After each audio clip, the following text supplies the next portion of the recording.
San पॉलेट शहर पर सुबह की लाल धूप किसी पेंटिंग की तरह बिखर रही थी। सड़कों पर वेंडर्स की आवाजें और फैक्ट्रियों का मैकेनिकल शोर गूंजने लगा था।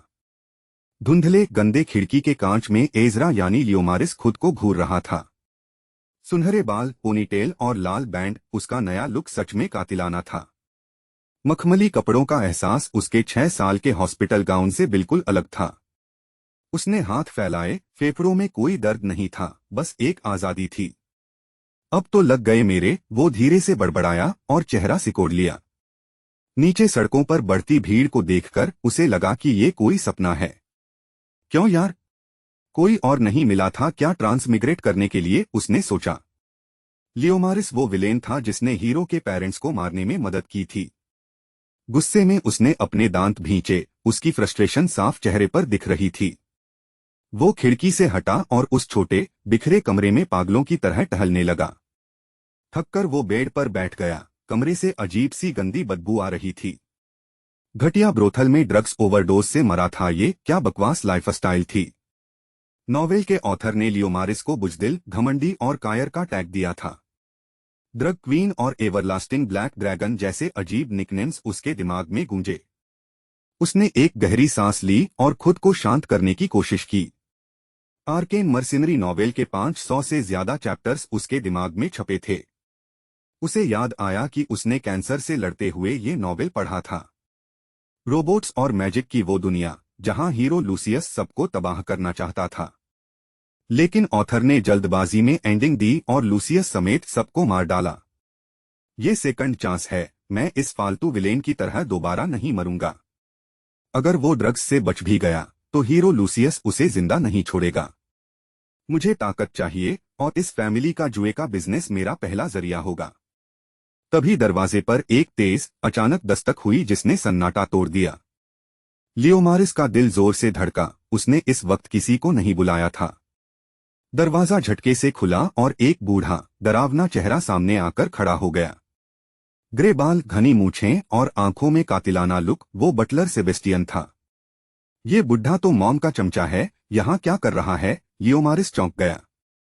सेबेस्टियन ने झुककर फॉर्मल सलाम किया, पर उसकी आंखों में नफरत साफ थी। माफी चाहता हूँ छोटे मालिक, लेकिन लेडी रोजमेरी ने आपको तुरंत बुलाया है। क्या? मुझे? मॉम ने लियोमारिस ने हैरान होकर अपनी भौहें सिकोड़ी। अचानक लियोमारिस के चेहरे पर एक शातिर और गहरी मुस्कान तैर गई।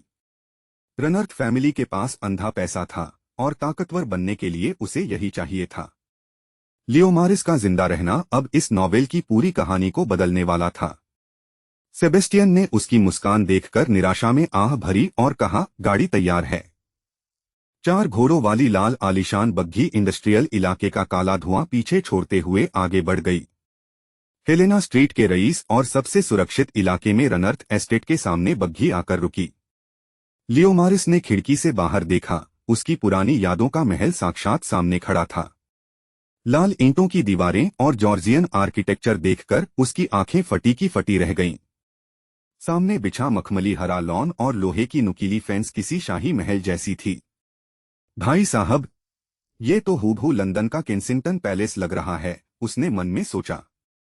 लियोमारिस ने अपनी हैरत को छुपाया क्योंकि लेडी रोजमेरी का बुलावा मौत के फरमान जैसा था। डाइनिंग हॉल में पूरा परिवार नाश्ता कर रहा था, पर किसी ने उसकी तरफ देखा तक नहीं। वो चुपचाप चेयर खींचकर बैठ गया, लेकिन हवा में तैरती बेरुखी साफ महसूस हो रही थी। इस बॉडी के ओरिजिनल मालिक की कोई इज्जत ही नहीं थी, सब कबाड़ा कर रखा है। लियोमारिस ने नजरें प्लेट पर टिका दी। टेबल पर बैठे सारे लोग खतरनाक विलेंस थे।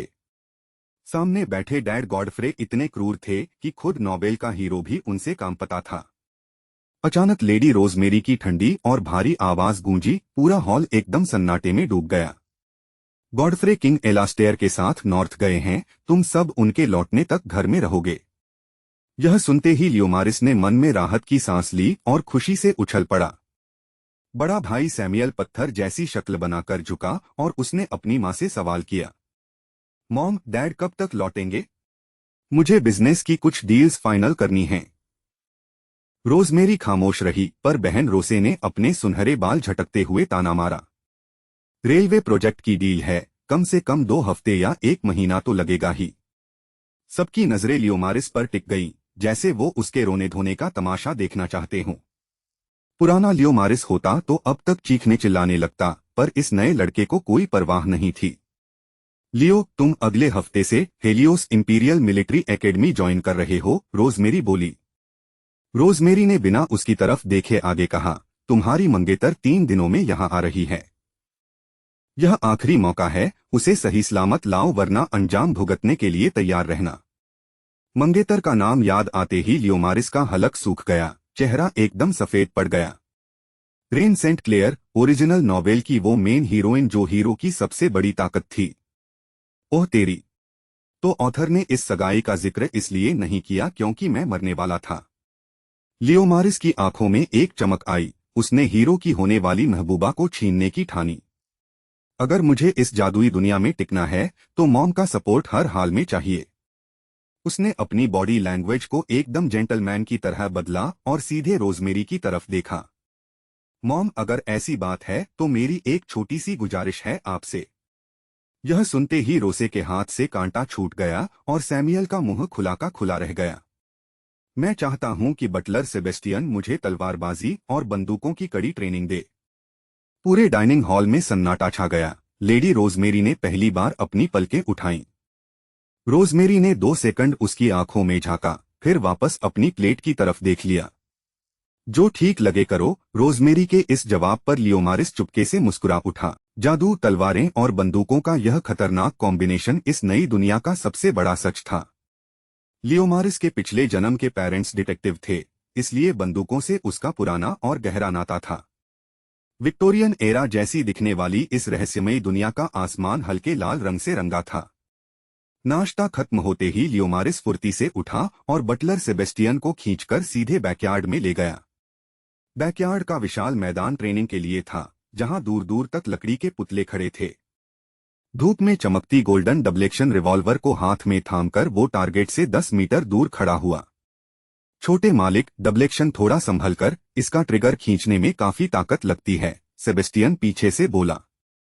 लियोमारिस ने बुड्ढे की बात पर ध्यान नहीं दिया, उसका पूरा फोकस अपनी इस नई बॉडी पर था। वो भांप गया था कि सेबेस्टियन ने जानबूझकर यह मुश्किल गंदी ताकि वो फेल हो जाए। शुरुआती शूटर के लिए भारी और सख्त ट्रिगर वाली यह गन सबसे घटिया चॉइस थी। लियोमारिस को महसूस हुआ कि महल की किसी खिड़की से कोई उस पर पैनी नजर रखे हुए था। निशाना लगते ही ट्रिगर दबाएं, अगर मिस भी हो जाए तो कोई बात नहीं, सेबेस्टियन ने कहा।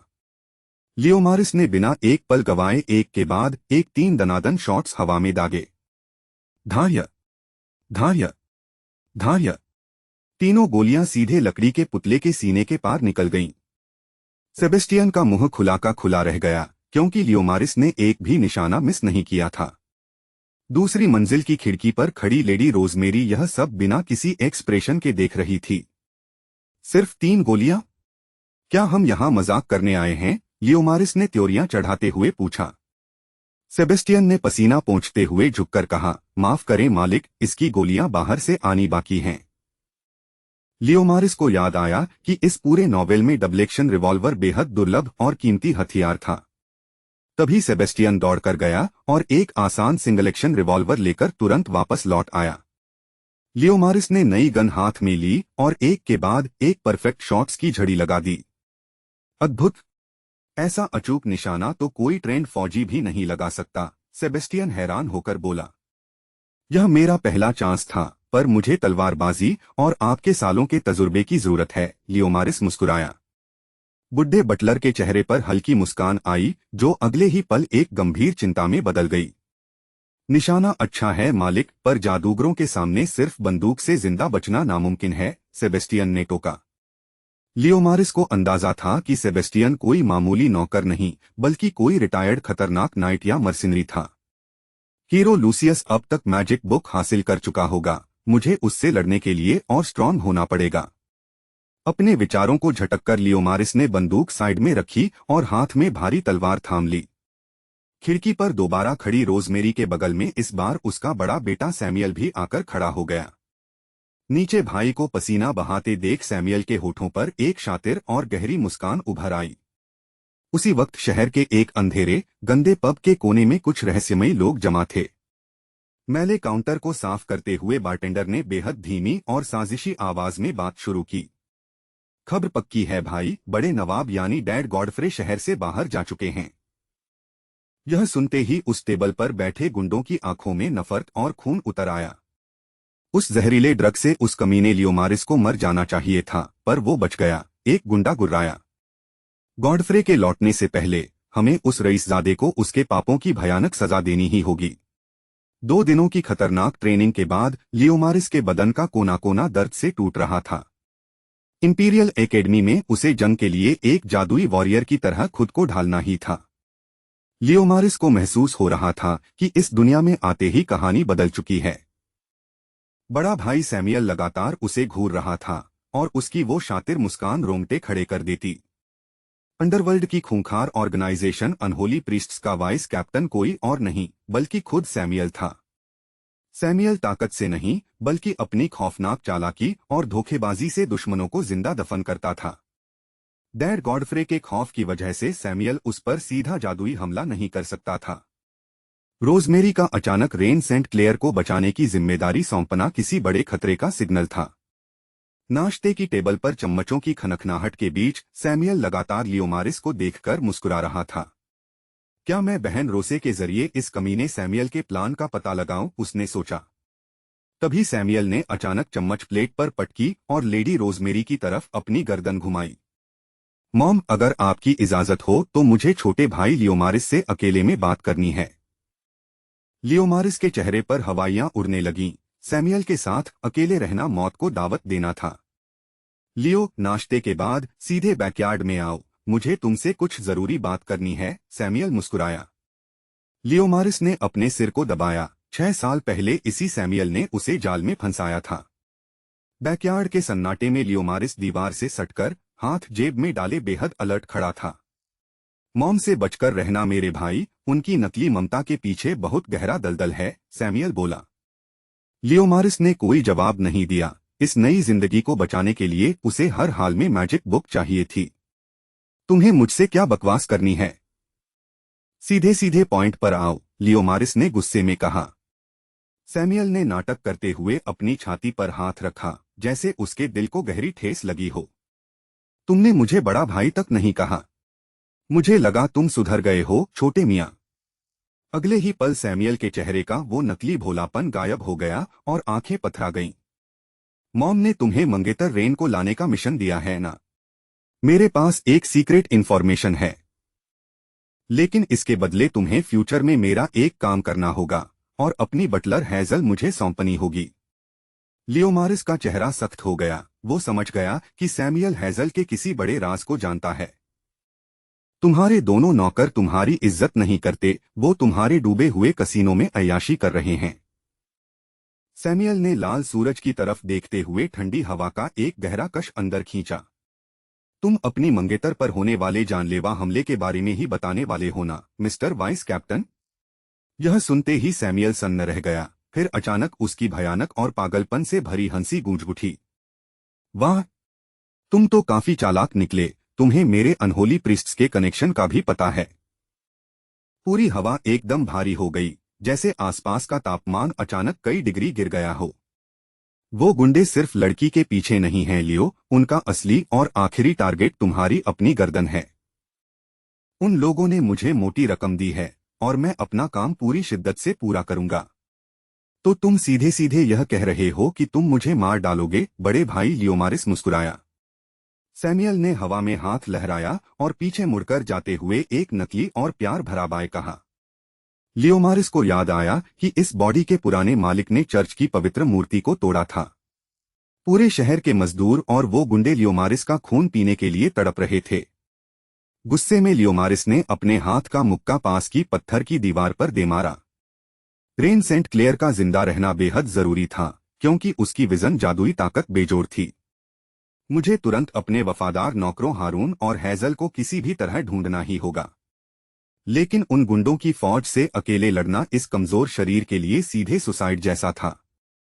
उसे लेडी रोजमेरी के पास जाकर उनके सामने अपने घुटने टेककर मदद मांगनी ही पड़ेगी। सूरज की लाल किरणें अब एस्टेट के काले सायों को और ज्यादा गहरा और डरावना बना रही थीं। लियोमारिस ने अपनी रिवॉल्वर को बेल्ट में खोसा और बिना एक पल गवाए महल के अंदर भागा। किस्मत का खेल शुरू हो चुका था और वो इस बार हीरो से पहले विलेन का परचम लहराने वाला था। प्रिज्म किंगडम का सबसे महंगा शहर लियोन सिटी अपनी लाल पत्तियों की खूबसूरती के लिए मशहूर था। इस चमकीले शहर के ठीक बीचों बीच भव्य चर्च ऑफ चेंज का आलीशान साम्राज्य खड़ा था। लियोमारिस और रेन की सगाई कोई प्यार नहीं बल्कि दोनों परिवारों का एक बड़ा पॉलिटिकल गेम थी। रनर्थ विलेन खानदान को अपनी इमेज सुधारने के लिए चर्च से जुड़े इस पवित्र परिवार की जरूरत थी। लियोमारिस के लिए रेन महज एक मंगेतर नहीं बल्कि इस खतरनाक दुनिया में बचने का टिकट थी। अपनी खूंखार मॉम को चालाकी से मनाकर उसने कुछ तगड़े इंसानों की एक टीम तैयार कर ली थी। मॉम ने मुझे 2 खास गार्ड्स दिए हैं, शायद वो मुझसे छुपाकर थोड़ा प्यार करती हैं। रेन की ट्रेन सुबह 6 बजे चलने वाली थी पर लियोमारिस रात 1 बजे ही जाग गया था। वो पाजामा पहने महल के गेट पर बेचैनी से टहलते हुए अपने वफादार नौकरों का इंतजार कर रहा था। गुंडे पहाड़ों में ही हमला करेंगे क्योंकि वहां पुलिस चौकियों से बचना बहुत आसान होता है। अनहोली प्रीस्ट्स कोई मामूली चोर उचक्के नहीं थे बल्कि वे सेना के अंदर तक फैले हुए थे। लियोमारिस ने डर को छुपाने के लिए एक बहुत लंबी और ठंडी सांस अंदर खींची। उसने रेलवे ट्रैक के आसपास 24 जासूस और 6 संदेशवाहक पहले ही सीक्रेटली तैनात कर दिए थे। क्या पता मेरी खुद की टीम में ही कोई गद्दार छुपा बैठा हो, सब कुछ बर्बाद हो सकता है। इस पंथ के लोग आम नागरिकों जैसे दिखते थे, इसलिए उन्हें पहचानना सबसे मुश्किल काम था। पब का एक मामूली सब्जी बेचने वाला भी रात को खूंखार अनहोली प्रीस्ट बन सकता था। रात के घने अंधेरे को चीरती हुई एक काली बग्घी उनके सामने आकर अचानक रुक गई। बग्घी से सबसे पहले हैजल उतरी, जिसकी नीली आंखें किसी टॉप मॉडल जैसी खूबसूरत थीं। फिर गंजा हारून उतरा, जिसके माथे का गहरा निशान उसकी पुरानी और हिंसक जिंदगी बयां कर रहा था। बुढ़े सेबेस्टियन और दोनों हथियारबंद गार्ड्स ने उतरकर लियोमारिस के सामने आदर से सिर झुकाया। छोटे मालिक, हम सब आपकी कसम खाकर आपकी सेवा में हाजिर हैं, सेबेस्टियन बोला। लियोमारिस ने अपनी तेज आंखों से उन पांचों को देखा और दिमाग में गद्दार का स्केच बनाने लगा। उसने सबसे पहले हारून के कंधे पर हाथ रखा और उसकी आंखों में झांका।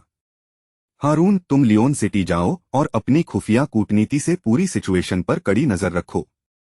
हारून सन्न रह गया क्योंकि इस बिगड़ैल नवाब ने पहली बार उससे इतनी तमीज से बात की थी। मैं आपको कभी नीचा नहीं देखने दूंगा मालिक, हारून ने सीने पर हाथ रखकर वादा किया। लियोमारिस ने सेबेस्टियन की तरफ देखा और उसे पहाड़ों वाले रूट की कमान सौंप दी।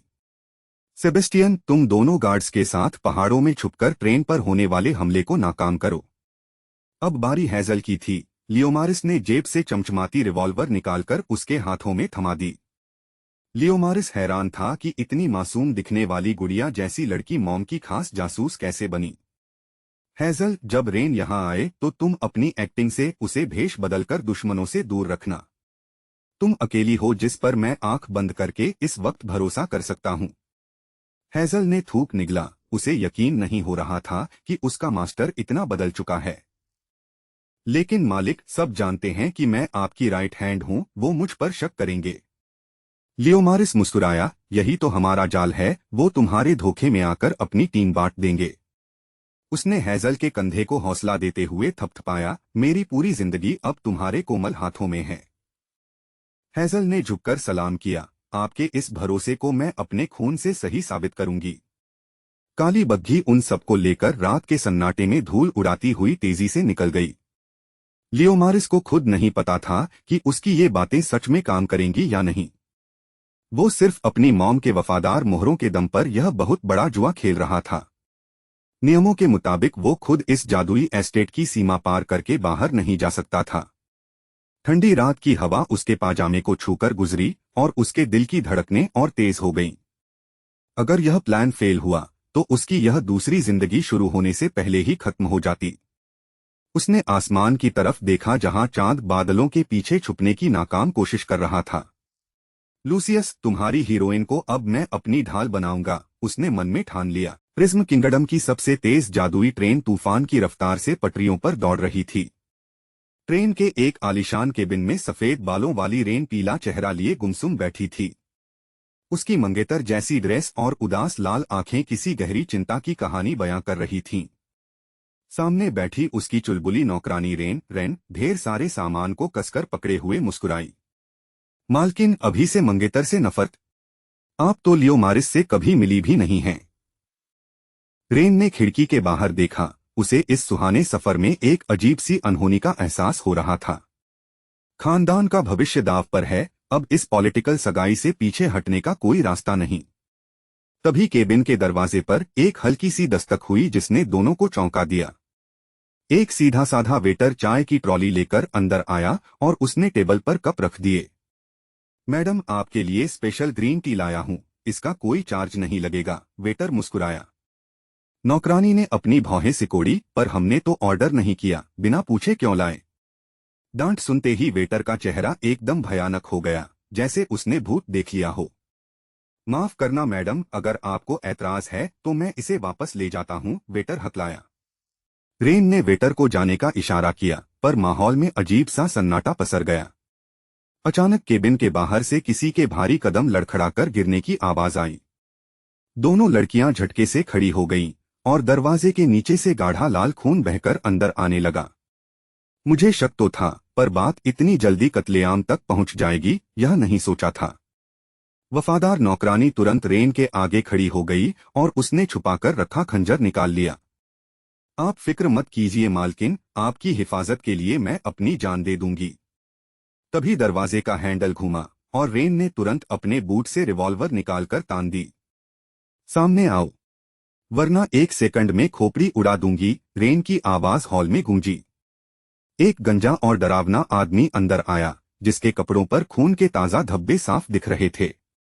गोली मत चलाना, मैं यहां तुम्हारी जान बचाने आया हूं, उस अजनबी ने हाथ खड़े किए।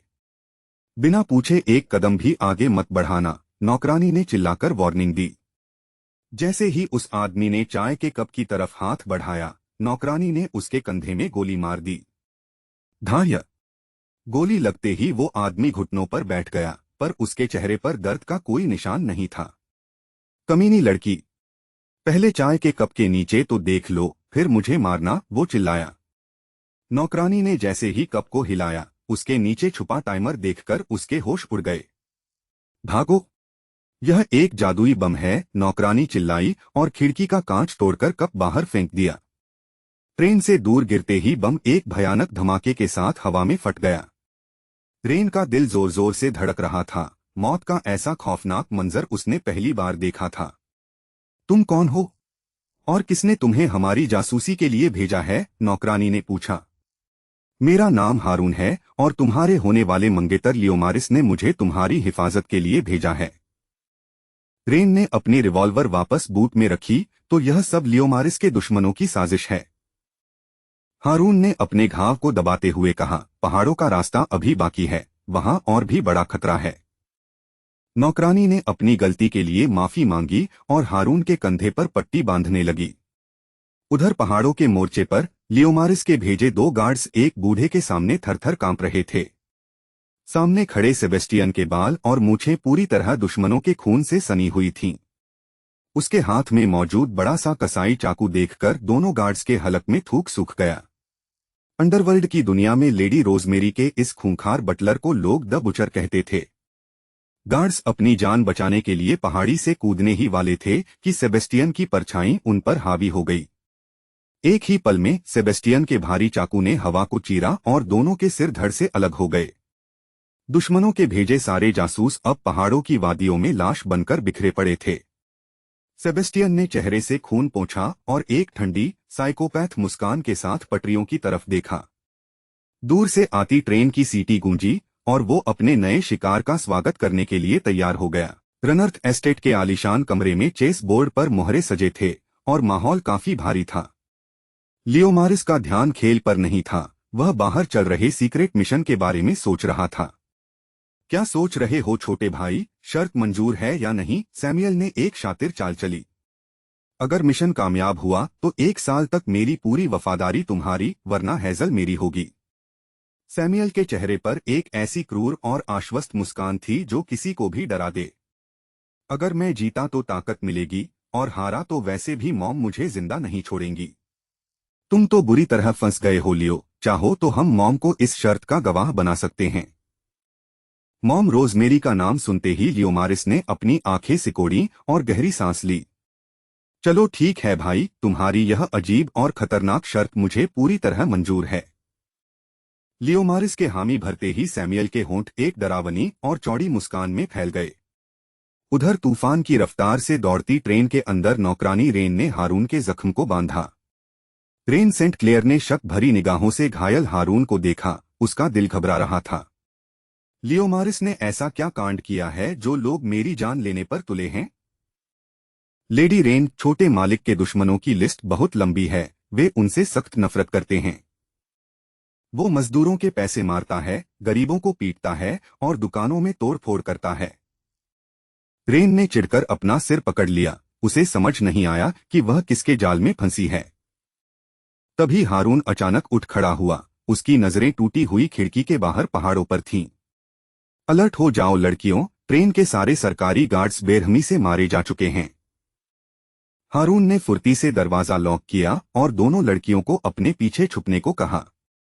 तुम घायल हो बूढ़े बाबा, साइड हटो, मालकिन की रक्षा मैं खुद करूंगी, नौकरानी चिल्लाई। तभी ट्रेन की छत पर अचानक दर्जनों लोगों के कूदने की धपाधप आवाजें गूंजने लगीं। जैसे ही कुछ गुंडे दरवाजा तोड़कर घुसे, हारून और नौकरानी की बंदूकें दनादन गरज उठीं। तभी खिड़की का शीशा चकनाचूर हुआ और खून से लथपथ एक भयानक बूढ़ा अंदर कूद पड़ा। हाथ में कसाई चाकू लिए उस बूढ़े ने सीधे कूदकर हारून के सिर को कुचल दिया। नौकरानी ने उस पर गोलियां चलाईं, पर बूढ़े ने पलक झपकते ही उनकी बंदूकें तबाह कर दीं।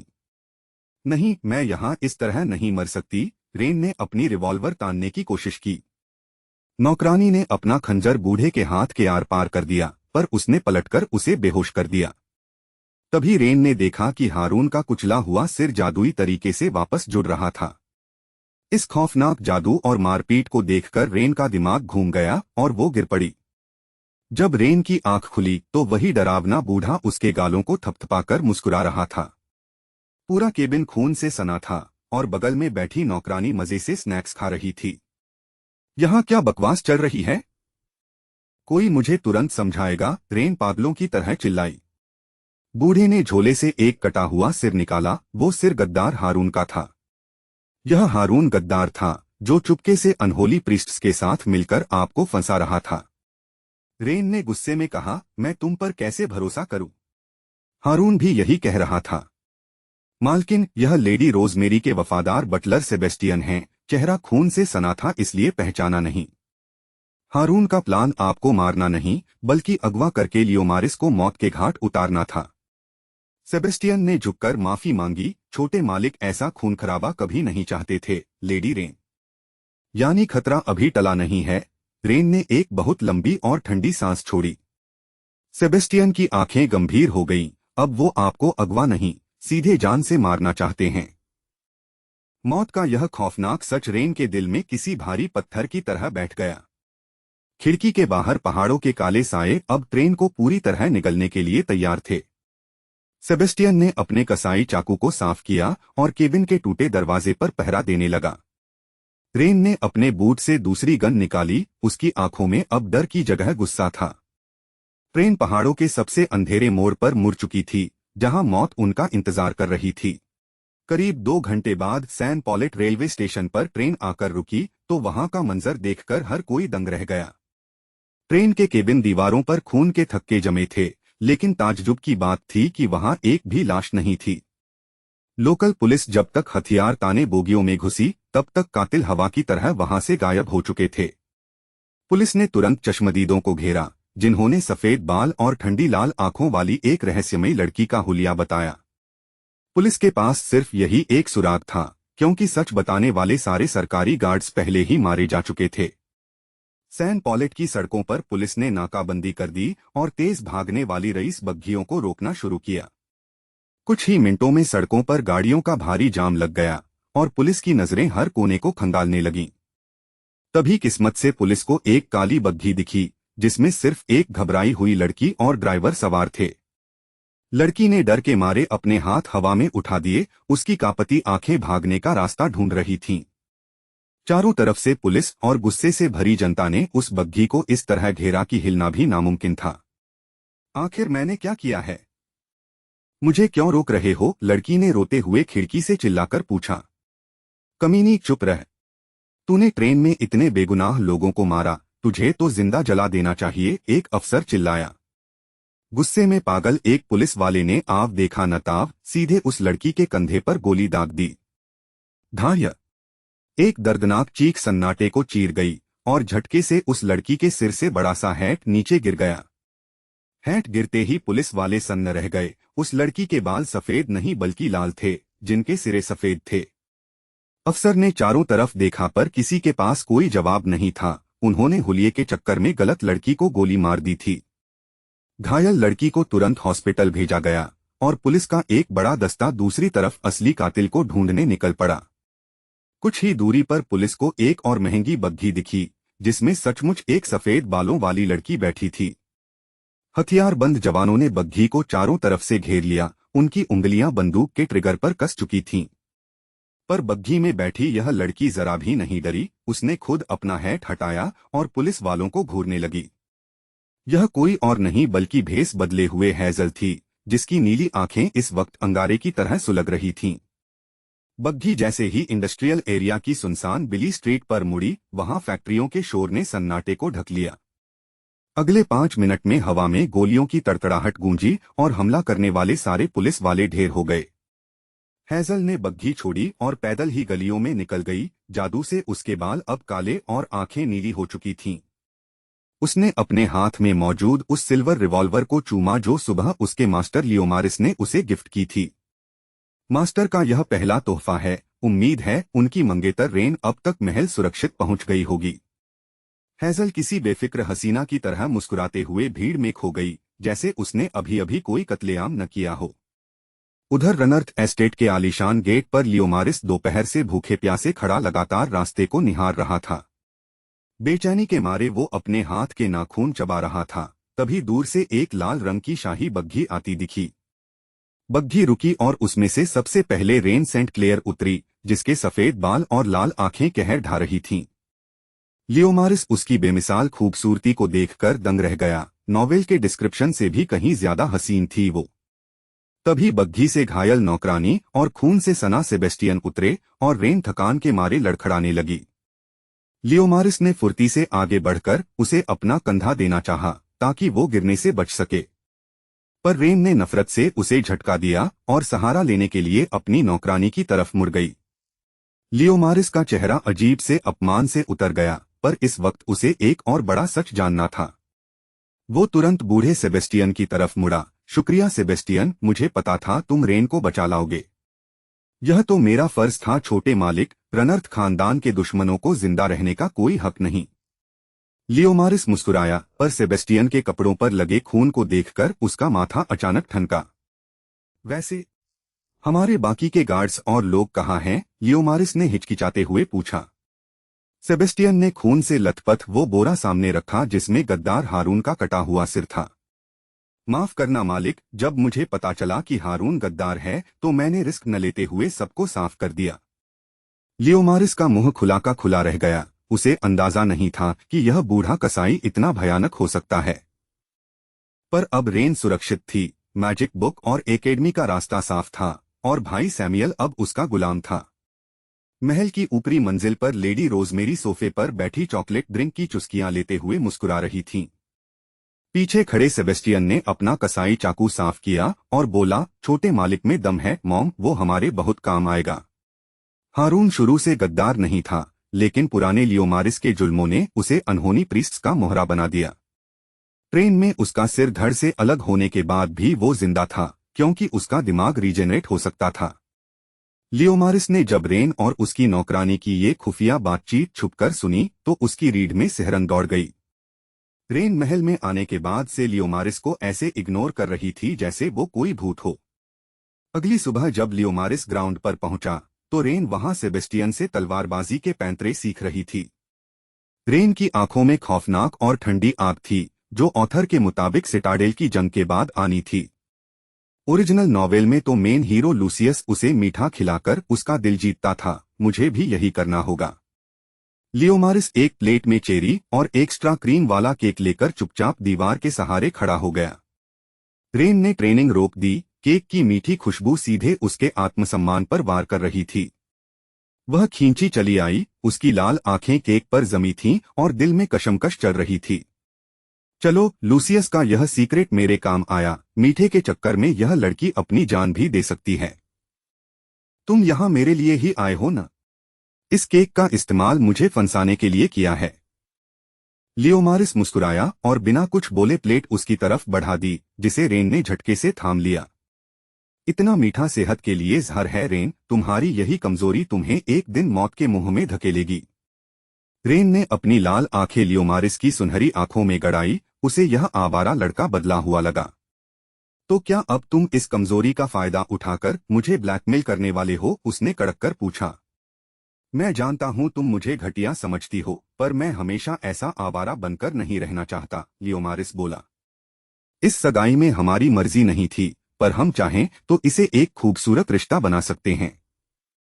रेन ने केक का एक टुकड़ा मुंह में रखा। तो तुम सिर्फ मेरे लिए खुद को बदल रहे हो?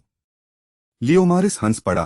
पूरी तरह नहीं, मिलिट्री एकेडमी की जिंदगी इस ऐशो आराम से बहुत अलग होने वाली है। अगर मैं वहां बच गया तो किसी मैजिक टावर का फ्लोर संभालूंगा या गांव का एक रईस काउंट बनूंगा। रेन ने एक गहरी सांस ली। उसके चेहरे पर हल्की सी मायूसी थी, जैसे वो कुछ और सुनना चाहती थी। हमारी सगाई अभी पक्की नहीं हुई है। जब तुम 20 साल की हो जाओगी तब फैसला करना, लियोमारिस ने कहा। अगर तुम्हारा इरादा बदल जाए तो तुम ये रिश्ता तोड़ देना, और मैं भी ऐसा ही करूंगा। बिना किसी जवाब का इंतजार किए लियोमारिस मुड़ा और अपने जूतों की खटखटाहट के साथ आगे बढ़ गया। मुझे उसकी वफादारी और साथ चाहिए, उंगली में अंगूठी नहीं। हम बेहतरीन कॉमरेड्स बनकर इस दुनिया पर राज करेंगे। एकेडमी ज्वाइन करने में सिर्फ 2 दिन बचे थे, पर मॉम रोजमेरी ने अभी तक जादुई किताब नहीं दी थी। लियोमारिस गलियारे से गुजर रहा था, तभी उसे फिर से वही अजीब एहसास हुआ, जैसे कोई उसे घूर रहा हो। यह साया रोजमेरी का नहीं था।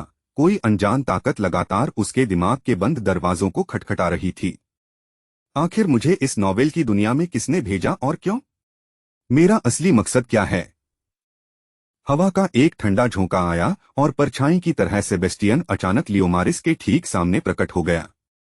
गुस्ताखी माफ हो छोटे मालिक, लेडी रोजमेरी ने आपको इसी वक्त अपने गुप्त कमरे में बुलाया है। लियोमारिस के दिल की धड़कन बढ़ गई। वो सेबेस्टियन के पीछे पीछे भारी कदमों से मॉम के कमरे की तरफ चल पड़ा। कमरे का भारी महोगनी दरवाजा चरमराते हुए खुला। अंदर का माहौल किसी प्राचीन दरगाह जैसा रहस्यमय था। लेडी रोजमेरी आग के अलाव के पास बैठी थीं। उनकी नीली आंखों में कोई गहरा राज दफन था। बैठो लियोमारिस, तुम्हारी जीत की खबर ने मुझे काफी खुश किया है, रोजमेरी की भारी आवाज गूंजी। उन्होंने मेज पर एक बेहद पुरानी, धूल से सनी और चमड़े की बाइंडिंग वाली जादुई किताब रख दी। किताब के कवर पर बने प्राचीन सिंबल से अजीब सी बैंगनी रोशनी निकलकर हवा में तैर रही थी। यही है वो ग्रिमोire, जिसके दम पर मैं पूरी एकेडमी का पासा पलट सकता हूँ। यह किताब तुम्हारी ताकत भी बन सकती है और तुम्हारी मौत भी। इसे संभालना तुम्हारी जिम्मेदारी है, रोजमेरी बोली। लियोमारिस ने कांपते हाथों से उस भारी किताब को उठाया। उसके पन्ने पलटते ही एक ठंडी ऊर्जा उसकी रगों में दौड़ गई। तभी महल के बाहर आसमान में काले बादल छा गए और जोरदार बिजली कड़की, जैसे कोई तूफान आने वाला हो। रेन खिड़की के पास खड़ी केक खा रही थी, पर उसकी नजरें दूर जाते लियोमारिस की परछाई पर टिकी थीं। लियोमारिस रनर्थ, तुम जितने बुरे दिखते हो, शायद उतने बुरे हो नहीं, रेन ने बुदबुदाते हुए तलवार कस ली। लियोमारिस ने किताब सीने से लगाई और अपनी नई मंजिल हेलियोस मिलिट्री एकेडमी की तरफ कदम बढ़ा दिए। लेडी रोजमेरी के बुलावे पर लियोमारिस उनके सीक्रेट कमरों की तरफ भारी कदमों से बढ़ रहा था। गलियारे की दीवारों पर मशालों की पीली रोशनी कांप रही थी, जो उसके दिल की घबराहट बढ़ा रही थी। कमरे का दरवाजा खुला और सामने एक बेहद अतरंगी, सफेद और खाली हॉल दिखाई दिया। हॉल की दीवारों पर 8 विशाल पोर्ट्रेट्स टंगे थे, जो किसी बुखार के भयानक सपने जैसे लग रहे थे। अलग अलग रंगों के अजीब पैटर्न वाले इन चित्रों को देखकर लियोमारिस का सिर चकराने लगा। तभी रोजमेरी ने आगे बढ़कर दीवार पर टंगे एक लाल कैनवास को बहुत धीरे से एक तरफ सरकाया। कैनवास के पीछे एक प्राचीन तिजोरी थी, जिसके अंदर काले अंधेरे से घिरा एक कांच का बॉक्स रखा था। इस बॉक्स में एक प्राचीन ग्रिमोire है जिसे आज तक कोई जादूगर छू भी नहीं सका है। मॉम की भारी आवाज लियोमारिस के कानों में बैकग्राउंड म्यूजिक की तरह गूंजकर गायब होने लगी। उसकी आंखें उस काले बॉक्स पर टिक गईं, जैसे कोई जादुई ताकत उसकी आत्मा को खींच रही हो। लियोमारिस को लगा कि यह वही रहस्यमयी साया है जो इतने दिनों से उसके दिमाग को खटखटा रहा था। यह तुम्हें अपनी तरफ बुला रहा है न लियो, रोजमेरी की अचानक आई आवाज से उसका ध्यान टूटा। मैंने कभी इसे किसी को देने का नहीं सोचा था, पर आज इसे अपना असली मालिक मिल गया। लियोमारिस ने थूक गटका। उसे पता था कि हर जादुई किताब के अंदर एक खूंखार मॉन्स्टर कैद होता है। इंसान और उस मॉन्स्टर के बीच का कॉन्ट्रैक्ट इतना महंगा होता था कि अच्छे के पसीने छूट जाएं। पर सबसे बड़ा सवाल यह था कि इस नई आत्मा का तालमेल इस प्राचीन किताब से कैसे बैठ गया।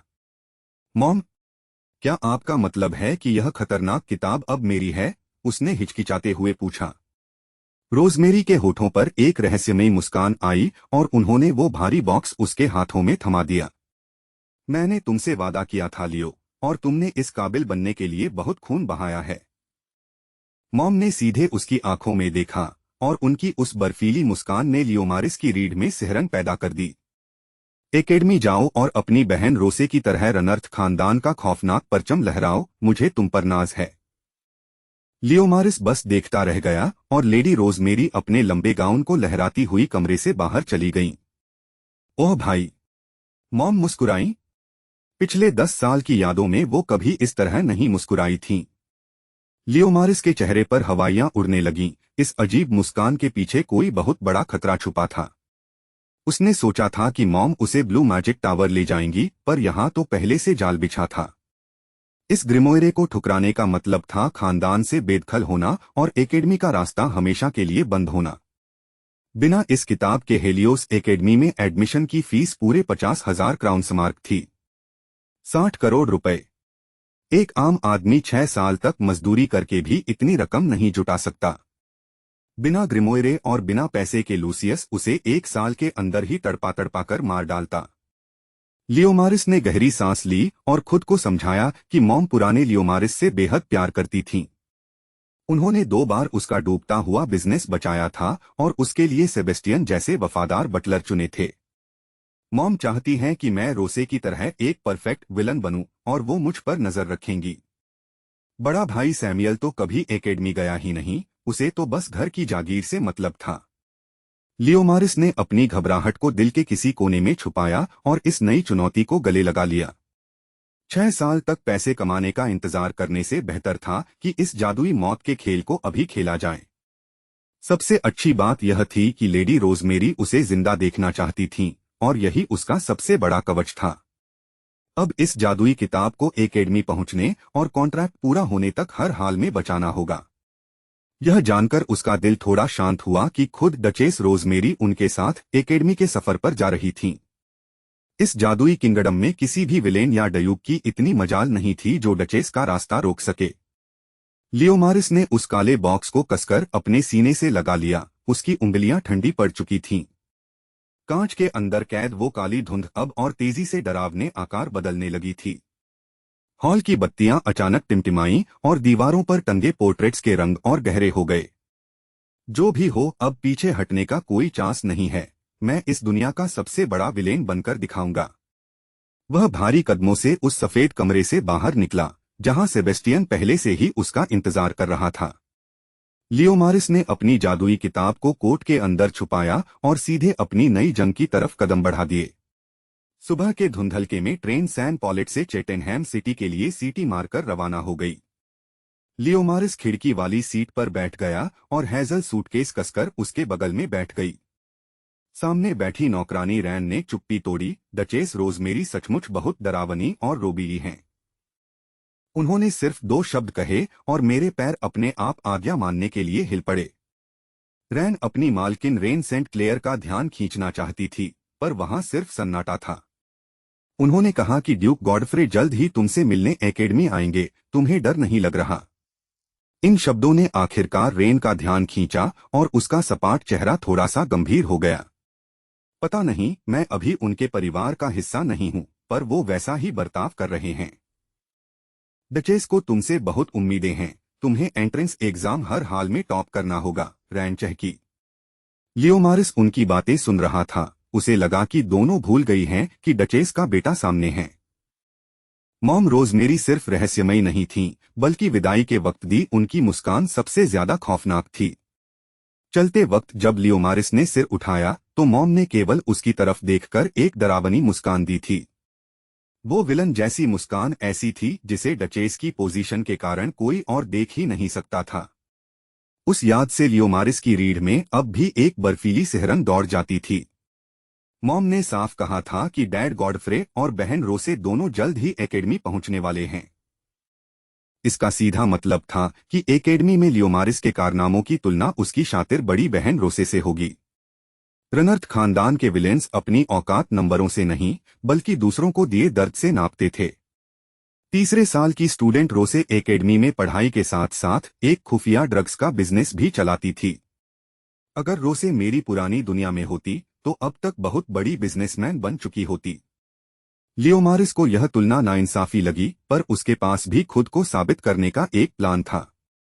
ओरिजिनल नॉवेल के मुताबिक डैड गॉडफ्रे ने किंग एलास्टेयर के साथ मिलकर वो क्रांतिकारी जंग शुरू की थी। गॉडफ्रे ने उस जंग में सिर्फ हथियार बेचे और सैन पॉलेट की 60% जमीन के मालिक बन बैठे। लियोमारिस ने एक गहरी सांस ली, क्योंकि उसे भी अब 1 महीने के अंदर वैसा ही कुछ करना था। पर मैं 1 महीने में जंग कैसे शुरू करूं, जबकि रोसे को इसमें 3 साल लग गए थे। उसे इस तरह सोच में डूबा देखकर रैन मुस्कुराई। ज्यादा मत सोचिए छोटे मालिक, थोड़े स्नैक्स खा लीजिए। लियोमारिस ने भी पलटकर स्माइल दी। वो समझ गया कि रेन इस हंसमुख लड़की को साथ क्यों रखती है। रैन ने रेन के सामान से कुछ स्नैक्स निकाले और जबरदस्ती लियोमारिस के हाथों में थमा दिए। जब उसने हैजल की तरफ हाथ बढ़ाया तो रेन के चेहरे पर जलती हुई नफरत देखकर हैजल ठिठक गई। मुझे नहीं लगता कि लेडी रेन को अपने स्नैक्स दूसरों के साथ शेयर करना पसंद आएगा, हैजल बोली। अरे कोई बात नहीं, मालकिन ने सुबह दवाई ली है और उन्हें वैसे भी मीठा खाना मना है। रेन का गुस्सा देखकर हैजल का हलक सूख गया, फिर भी उसने चुपचाप स्नैक्स का टुकड़ा उठा लिया। मुझे मीठा खाने का कोई शौक नहीं है, मैं इसे बस मजबूरी में खाती हूँ, रेन चिढ़कर बोली। एन तुरंत हंसकर बोली, हाँ, पैदा होते ही इन्होंने दूध की जगह सबसे पहले मीठा ही चखा था। बुजुर्ग कहते हैं कि यह किसी दैवीय शक्ति या डिवाइन एंटिटी द्वारा चुने जाने की निशानी है। लियोमारिस और हैजल ने एक दूसरे को देखा, क्योंकि ओरिजिनल नॉवेल में रेन के बारे में ऐसा कुछ नहीं था। तुम्हारी स्थिति भी तो मालकिन जैसी ही है न हैजल, लियोमारिस ने अचानक माहौल को भांपते हुए पूछा। हैजल ने सिर हिलाया, हाँ, पर मेरा मामला मीठे से नहीं बल्कि एक दूसरी जादुई शक्ति से जुड़ा है। यह सुनकर रेन की आंखें फटी की फटी रह गईं। मुझे लगा कि दुनिया में सिर्फ मैं ही अकेली हूँ। नहीं, जब कोई जादुई किताब यानी ग्रिमोire के पास पैदा होता है तो ऐसा अक्सर होता है, लियोमारिस ने समझाया। रेन ने धीरे से अपना ग्रिमोire निकाला, जिसका सिल्वर और गोल्डन कवर पवित्र जादुई प्रतीकों से चमक रहा था। लियोमारिस का शक यकीन में बदल गया कि इस दुनिया की कहानी अब पूरी तरह बदल चुकी थी। लूसियस की लिखी कहानी में रेन को यह ग्रिमोire एकेडमी के अंदर मिला था, चर्च से नहीं। यानी इस टाइमलाइन की बारीक चीजें पुरानी कहानी से काफी अलग और बेहद खतरनाक मोड़ ले रही थीं। जो भी हो, उसे हर हाल में अपनी बहन रोसे से बड़ा विलेन बनकर डैड के सामने साबित होना था।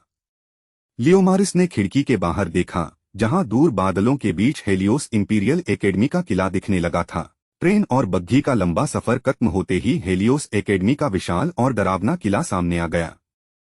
शाम के धुंधलके में घिरी यह एकेडमी मर्चेंट सिटी चेटेनहैम के बाहरी इलाके में एक अलग ही दुनिया थी। यहाँ सिर्फ जादू नहीं, बल्कि किंगडम के लिए बेदर्दी से लड़ने वाले खूंखार मिलिट्री मर्चेंट मगेस तैयार किए जाते थे। बिना किसी तामझाम के लियोमारिस को उसके नए अलॉटेड कमरे की तरफ भेज दिया गया।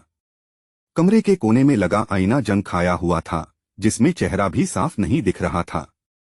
दीवार पर लगे गैस पाइप से लगातार एक अजीब और इरिटेटिंग सरसराहट की आवाज आ रही थी। छत पर टंगा पुराना बल्ब हर 2 सेकंड में ऐसे फड़फड़ाता जैसे अभी बुझ जाएगा। लियोमारिस इस कबाड़खाने को देखता रहा, जहां हफ्ते भर पहले तक नौकर उसकी सेवा में लगे रहते थे। यह घटिया कमरा कोई इत्तेफाक नहीं बल्कि एकेडमी की तरफ से सीधे सीधे एक सोची समझी बेइज्जती थी। तो इस तरह ये लोग नए लड़कों का वेलकम करते हैं, लियोमारिस ने मुस्कुराते हुए बुदबुदाया। मंगेतर रेन सेंट क्लेयर का कमरा भी ऐसा ही था, पर उसके चेहरे पर शिकन तक नहीं आई। उसने गद्दे को अपने हाथ से दबाकर चेक किया और तसल्ली से अपना सिर हिलाया। चलो, कम से कम यह बेड बीच में से टूटकर गिरेगा तो नहीं, इतना काफी है। उस पुराने गद्दे से जगह धागे लटके थे और उसका रंग भी अजीब पड़ चुका था। नौकरानी रैन और हैजल की हालत तो और खराब थी, क्योंकि सर्वेंट्स के क्वार्टर्स बेहद बदतर थे। उस ठंडी रात के सन्नाटे में लियोमारिस ने इस गंदे कमरे को देखकर एक बड़ा फैसला कर लिया। एकेडमी में एंट्री के लिए 4 कड़े एग्जाम्स और फिर जादुई ग्रिमोयरे का कॉन्ट्रैक्ट रिचुअल होना था। लियोमारिस को ग्रिमोयरे की फिक्र नहीं थी, क्योंकि उसकी जादुई किताब पहले से उसके पास थी। उसे हर हाल में टॉप 5 रैंकर्स में आना था, ताकि वो यहाँ का सबसे बड़ा विलेन बन सके। अगर वो टॉप नहीं करता तो लूसियस और उसके डैड गॉडफ्रे उसे जिंदा ही चबा जाते। अगली सुबह उसने बहुत सलीके से अपना ब्लैक कोट पहना और खुद को शीशे में देखा। अपनी वफादार बटलर हैजल को साथ लेकर वो पहले टेस्ट यानी पर्सनल इंटरव्यू के लिए निकला। जैसे ही वो एडमिनिस्ट्रेटिव लाउंज के दरवाजे पर पहुंचा, एक लड़के ने अकड़कर अपना पैर आगे अड़ा दिया। दीवार के सहारे खड़ा वो लड़का बेहद घमंडी दिख रहा था और उसका दोस्त मजे ले रहा था। तो तुम ही रनर्थ खानदान के वो बिगड़े हुए आवारा नवाब हो, उस लड़के ने ताना मारा। लियोमारिस शांत रहा, पर उस लड़के के दोस्त ने पीछे से एक कमीनी हंसी हंसी। अगर मैं तुम्हारी जगह होता तो यहाँ अपना मुंह बंद रखता, इसी में तुम्हारी भलाई है। पीछे खड़ी हैजल का हाथ अपनी गन की तरफ बढ़ा। क्या हुक्म है छोटे मालिक? यही ढेर कर दूं? लियोमारिस ने हैजल को आंख से इशारा किया। अभी नहीं, ये मोहरे आगे चलकर हमारे काम आएंगे। क्या तुम बहरे हो जो मेरी बात इग्नोर कर रहे हो? उस लड़के की आवाज में गुस्सा बढ़ गया। लियोमारिस ने अपनी सुनहरी आंखें उठाईं और सीधे उस लड़के के चेहरे पर अपनी नजरें टिका दीं। मैंने तुम्हारी बकवास सुन ली, बस यह सोच रहा था कि जवाब देने लायक हो या नहीं। यह करारा जवाब सुनते ही उस लड़के के चेहरे का रंग अचानक उड़ गया और भौहें सिकुड़ गईं।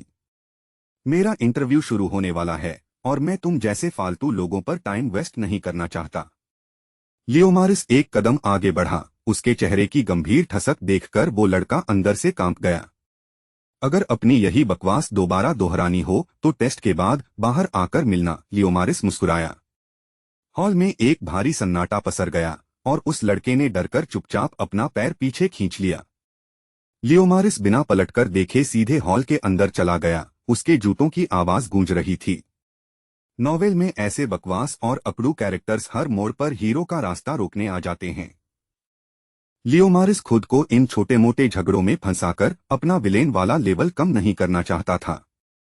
उसने अपने कोट की आस्तीन को ठीक किया और एक गहरी ठंडी सांस हवा में छोड़ी। चेस के खेल में एक अदना सा प्यादा भी बादशाह को मात देने की ताकत रखता है।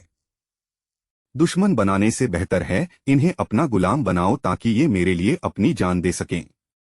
तभी टाइट पोनीटेल वाली एक सख्त लेडी ऑफिसर सफेद कोट पहने लियोमारिस के ठीक सामने आकर रुकी। कैडेट लियोमारिस रनर्थ, वक्त आ गया है। तुम्हारा पर्सनल इंटरव्यू अब अंदर शुरू होने जा रहा है। लियोमारिस ने उस विशाल पूछताछ हॉल में कदम रखा जिसके बेलनाकार खंभे आसमान छू रहे थे। छत पर बना लाल सूरज उसे घूर रहा था, जैसे फर्स्ट लाइट गॉडेस खुद उसकी आत्मा को नाप रही हो। कमरे के चारों तरफ 12 सफेद बैनर लटके थे, जिनके पीछे भारी जादुई दबाव महसूस हो रहा था। हर एक बैनर के पीछे छुपा था एकेडमी का एक अदृश्य, सर्वशक्तिमान और क्रूर आर्चमेज। 50 सवाल। पर ये बूढ़े इतने शांत क्यों हैं, जैसे किसी गहरे जाल को बुन रहे हों?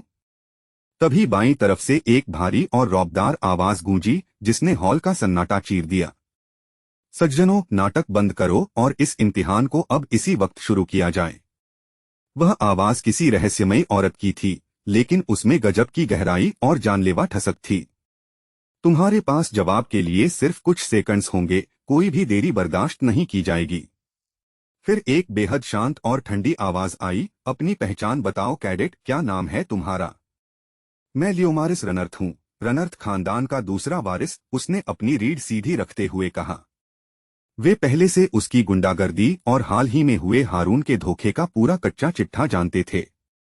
तभी एक तीसरी कड़क और नारीत्व से भरी तीखी आवाज आई, तुम्हारा इस एकेडमी में असली मकसद क्या है? लियोमारिस के होठों पर एक शातिर मुस्कान आई, क्योंकि हर कोई यहाँ ताकत और पैसे के लिए ही आता था। मैं अपनी हर सांस, हर कदम और हर आंसू गॉडेस और किंगडम की सेवा में लगाना चाहता हूँ। अपनी सेवा? तो क्या तुम इस साम्राज्य के लिए अपनी जान दांव पर लगाने को तैयार हो? हाँ आर्चमेज, मैं इस मौत को भी एक बहुत बड़ा सम्मान समझकर गले से लगाऊंगा। हॉल में एकदम घोंटने वाला सन्नाटा छा गया, जैसे हवा भी अपनी जगह थम गई हो। ठीक है। अगला सवाल, एक बदली हुई भारी आवाज ने उस खौफनाक चुप्पी को तोड़ा। तुम गलियों के एक घटिया गुंडे और आवारा के रूप में बदनाम हो, यह बात कितनी सच है? यह बिल्कुल सच है। मैं हमेशा से अपने परिवार के नाम पर एक बदनुमा दाग रहा हूँ। रुको, उस कड़क आवाज ने उसे बीच में ही झटक दिया, जिससे लियोमारिस का दिल कांप उठा। अपनी उस बदनामी और घटिया हरकतों से तुमने अब तक कितने मासूमों की जिंदगी बर्बाद की है। लियोमारिस ने गुस्से में अपने दांत भींचे। उसे समझ आ गया कि ये लोग उसका पास्ट कुरेद रहे हैं। मुझे याद नहीं, उसने अपनी भड़ास दबाते हुए जवाब देना चाहा। अगला सवाल, तुमने चर्च के सामने गॉडेस की मूर्ति तोड़ी, क्या तुम इस एकेडमी के लायक हो? लियोमारिस का दिल एक पल के लिए बैठ गया, पर उसने खुद को बिखरने से बचाया। उसने अपनी आंखें झुका लीं, क्योंकि वे लोग उसे जानबूझकर फेल करने पर तुले थे। अब हम इतिहास के पन्नों की तरफ बढ़ते हैं। एक नई और सुकून भरी आवाज गूंजी। इस राहत भरी आवाज से लियोमारिस ने अपना सिर उठाया और दोबारा बैनर की तरफ देखा। बताओ कि ये सीकर्स कौन थे और उन्होंने दुनिया को क्या दिया? आर्चमेज ने पूछा। सीकर्स वेस्ट डीन किंगडम के लोग थे जिन्होंने 1500 साल पहले मैजिक का फर्स्ट स्टेज खोजा। उसे ओरिजिनल नॉवेल के 500 चैप्टर्स रटे थे, इसलिए इतिहास का वो उस्ताद था। मैजिक? तुम उस पवित्र रिचुअल को सिर्फ मैजिक कहने की जुर्रत कैसे कर सकते हो? लियोमारिस की आंखें सिकुड़ी। उसे पता था कि मैजिक शब्द सबसे बड़ा विवादित टॉपिक था। सीकर्स ने लाल समंदर में जो चमत्कार देखे, वे उस समय के विज्ञान से परे थे, इसलिए वो मैजिक था। तो रिसीकर्स और प्रोफेसर जेनिथ के बारे में तुम्हारा क्या सोचना है? क्या वो भी इसे मैजिक मानते थे? लियोमारिस ने एक गहरी सांस ली। अब वक्त था अपनी गजब की नॉलेज से पासा पलटने का। रिसीकर्स ने जब बाहरी ताकतों को खोजा जो पुरानी किताबों में नहीं थीं, तो उसे सेकंड स्टेज कहा गया। हॉल की खामोशी बता रही थी कि आर्चम्यूज उसकी हर एक बात को ध्यान से सुन रहे थे। प्रोफेसर जेनिथ ने उसी बुनियाद पर थर्ड और फोर्थ स्टेज बनाई और उस जेनेसिस को खोजा जो समझ से परे था। उसी क्रिएटर के खून और दिल की बदौलत आज फिफ्थ स्टेज पर जादुई ग्रिमोइरे का निर्माण हुआ है। हर स्टेज ने हकीकत को नहीं बदला, बल्कि इंसानी समझ के बाहर की हर चीज हमेशा मैजिक ही कहलाएगी। पूरा हॉल फिर से शांत हो गया और वही पहली डरावनी आवाज दोबारा गूंजी, तो जो समझ से परे है वो मैजिक है। जी हाँ आर्चमेज, लियोमारिस ने कंधे उचकाए। उसे मार्क्स से मतलब था, चाहे वे इसे कुछ भी कहें। शानदार जवाब। अगला सवाल, फिफ्थ स्टेज के बाद किसने सम्राट जॉर्ज द्वितीय की बेरहमी से हत्या की थी? वह ब्रेक किंगडम का खूंखार और बर्बर गद्दार था। सम्राट जोवेनी, लियोमारिस ने तुरंत जवाब दिया। लियोमारिस अब हर सवाल का जवाब ऐसे दे रहा था जैसे एक छोटी सी चूक भी जान ले सकती है। 49 सवालों के बाद आखिरकार वो 50वां और सबसे खतरनाक दिमागी सवाल हवा में गूंजा। आखिरी सवाल, तुम सच में कौन हो लियोमारिस? वही पहली वाली नरम आवाज ने उससे पूछा। इस सवाल पर ओरिजिनल नॉवेल का हीरो भी फेल हो गया था, पर लियोमारिस को सही जवाब मालूम था। उसने तुरंत अपना एक घुटना जमीन पर टेका और पूरी तरह सरेंडर करते हुए अपना सिर झुका लिया। मैं वही हूँ जिसकी इस किंगडम को किसी भी रूप में और कभी भी जरूरत होगी, आर्चमेज। पूरे हॉल में एक भारी और गहरा सन्नाटा छा गया और आर्चम्यूज आपस में फुसफुसाने लगे। ये आर्चम्यूज एक दूसरे को नहीं जानते थे, पर इस वक्त उनके दिमाग एक सुर में सोच रहे थे। हमारा काम पूरा हुआ। तुम इसी वक्त अपने दूसरे एग्जाम के लिए जा सकते हो, एक बूढ़ी आवाज आई। तभी एक स्टाफ ऑफिसर ने अंदर आकर स्विच दबाया, दीवारें घूमी और पूरे कमरे में अंधेरा छा गया। लियोमारिस के चेहरे पर एक शातिर और खतरनाक विलेन वाली चमक आई, क्योंकि पहला पड़ाव पार हो चुका था। अंधेरे में से एक ठंडी आवाज गूंजी, चलो अब वॉर स्ट्रेटेजी और टैक्टिक्स के दूसरे महाइम्तिहान की तैयारी करो। जादुई दीवारें पीछे हटते ही एक विशाल डिजिटल वॉर मैप लियोमारिस के सामने तैरने लगा। आर्चम्यूज की आंखें अब इस विलेन के अगले खतरनाक दिमाग को परखने के लिए पूरी तरह बेताब थीं। लियोमारिस ने अपनी आस्तीन चढ़ाई, क्योंकि वह इस एकेडमी के हर एक रूल को कुचलने के लिए तैयार था। रणभूमि का नक्शा चमक उठा, और इसके साथ ही हेलियोस मिलिट्री एकेडमी का असली खूनी खेल शुरू हो गया। स्टाफ ऑफिसर ने लियोमारिस को एक लकड़ी का माइक्रोफोन थमाया और गंभीर आवाज में चेतावनी दी। यह जादुई आर्टिफैक्ट तुम्हारी खुद की एनर्जी सोखता है, इसलिए टेस्ट के बाद आराम जरूरी है। ऑफिसर के जाते ही लियोमारिस ने विशाल गोल घूमते हुए हॉल की छत को गौर से देखा। यह जगह उसकी पुरानी दुनिया के किसी हाईटेक डिजिटल ग्लोब जैसी हूबहू दिखाई दे रही थी। वह एक विशाल स्फीयर के ठीक सेंटर में खड़ा था, जहां हर तरफ से विजुअल्स तैर रहे थे। नक्शा किसी भगवान की तरह पूरी दुनिया को एक ही नजर में देखने का एहसास दे रहा था। स्फीयर के एक कोने पर ब्लू आर्मी का बेस था और ठीक दूसरी तरफ रेड आर्मी का। दोनों सेनाओं के बीच का इलाका ऊंचे पहाड़ों, सूखे रेगिस्तान और घने जंगलों से भरा हुआ था। स्क्रीन पर छोटे छोटे सिपाही तेजी से हिलडुल रहे थे, जिन्हें ट्रैक करना बेहद पेचीदा काम था। लियोमारिस को समझ आ गया कि टॉप 5 रैंक में आने के लिए यह परीक्षा सबसे अहम थी। तभी पूरे स्फीयर में एक गूंजती हुई मैकेनिकल और भारी कंप्यूटर जैसी आवाज अचानक गूंज उठी। जंग में जीत हासिल करो और रेड मिनियंस के जादुई ओब को हर हाल में छीन लाओ। लियोमारिस ने अपनी ठुड्डी सहलाई और अपने ब्लू बेस की तरफ मुड़कर पूरी सेना का मुआयना किया। दीवारों पर पहरेदार मुस्तैद थे, 2000 सैनिक तैयार थे और 7 भारी युद्ध हथियार तैनात थे। मैं किसी इंसान से नहीं बल्कि एक शातिर सेल्फ लर्निंग कंप्यूटर आर्टिफैक्ट से सीधे लड़ रहा हूं। वह जैसे ही रेड बेस की तरफ घूमा, दुश्मन की पूरी सेना अचानक वहां से गायब हो गई। तभी स्क्रीन के बाईं तरफ एक बहुत ही हल्की सी धुंधली हलचल उसकी पैनी आंखों में आई। लियोमारिस के चेहरे पर एक गहरा सन्नाटा छा गया और भौहें बुरी तरह से सुकड़ गईं। क्या दुश्मन के ये सिपाही छलावरण यानी कैमलाज जादुई तकनीक का इस्तेमाल कर रहे हैं? उसके खुद के सिपाही अपनी जगह पर थे, पर दुश्मन के 2 सैनिक चुपके से आगे बढ़ रहे थे। इन्हें शायद मेरे बेस का पता नहीं है, पर यह भेष बदलना बेहद बचकाना और घटिया है। ओह, रुको, मामला कुछ और है। उसने अपनी सोच बदलते हुए खुद को पीछे खींचा। जैसे ही उसने अपनी पोजीशन बदली, स्क्रीन का इंटरफेस और भी ज्यादा साफ होकर सामने आ गया। यह जादुई कंप्यूटर हमेशा पुरानी जीती हुई स्ट्रेटेजी से सीखता है और पल पल खुद को बदलता है। तभी दूर जंगल के बीच एक हरकत देखकर लियोमारिस के होठों पर एक शातिर विलेन वाली मुस्कान आई। वे दोनों कैमलाज सिपाही सिर्फ एक चारा थे, असली शिकारी तो पत्ते लपेटकर जंगल में छुपे थे। इस पूरी सिमुलेशन में एक भी जानवर नहीं है, यानी पत्तों का हिलना सीधे सीधे एक सोची समझी चाल है। अगर वो उन चारे वाले सिपाहियों को मारता तो जंगल में छुपे सैनिक उसके बेस की लोकेशन जान जाते। अगर वो उन्हें छोड़ देता तो वे खुद रेंगते हुए उसके गुप्त ठिकाने तक आसानी से पहुंच जाते। यह आर्टिफैक्ट सीधा हमला नहीं करेगा, इसके पास ओब सुरक्षित है, इसलिए यह केवल जाल बिछा रहा है। लियोमारिस ने पूरे रेगिस्तान और समंदर के डिजिटल नक्शे को बहुत ही बारीकी से स्कैन किया। चूंकि यह मेरी ही चालों को कॉपी करके सीखता है, मैं भी इसकी रणनीति को इसी पर दोहराऊंगा। उसने लकड़ी का माइक्रोफोन अपने मुंह के पास लगाया और ठंडी कड़क आवाज में कमांड देना शुरू किया। 2 सिपाही उत्तर पूर्व की तरफ बढ़े और 2 मील के बाद अगले हुक्म का इंतजार करें। 2 और सिपाही लाल भेष बदलकर सीधे रेगिस्तान में रेंगते हुए जाएं और रुकें बिल्कुल नहीं। कमांड मिलते ही ब्लू आर्मी के जादुई पुतले पूरी फुर्ती के साथ आगे की तरफ दौड़ पड़े। लियोमारिस इतने पर ही नहीं रुका, उसने दक्षिण पूर्व में फैले विशाल डिजिटल समंदर की तरफ देखा। नौसैनिकों को समंदर में उतारो और 1 मील के बाद सीधे किनारे की तरफ पूरी ताकत से हमला करो।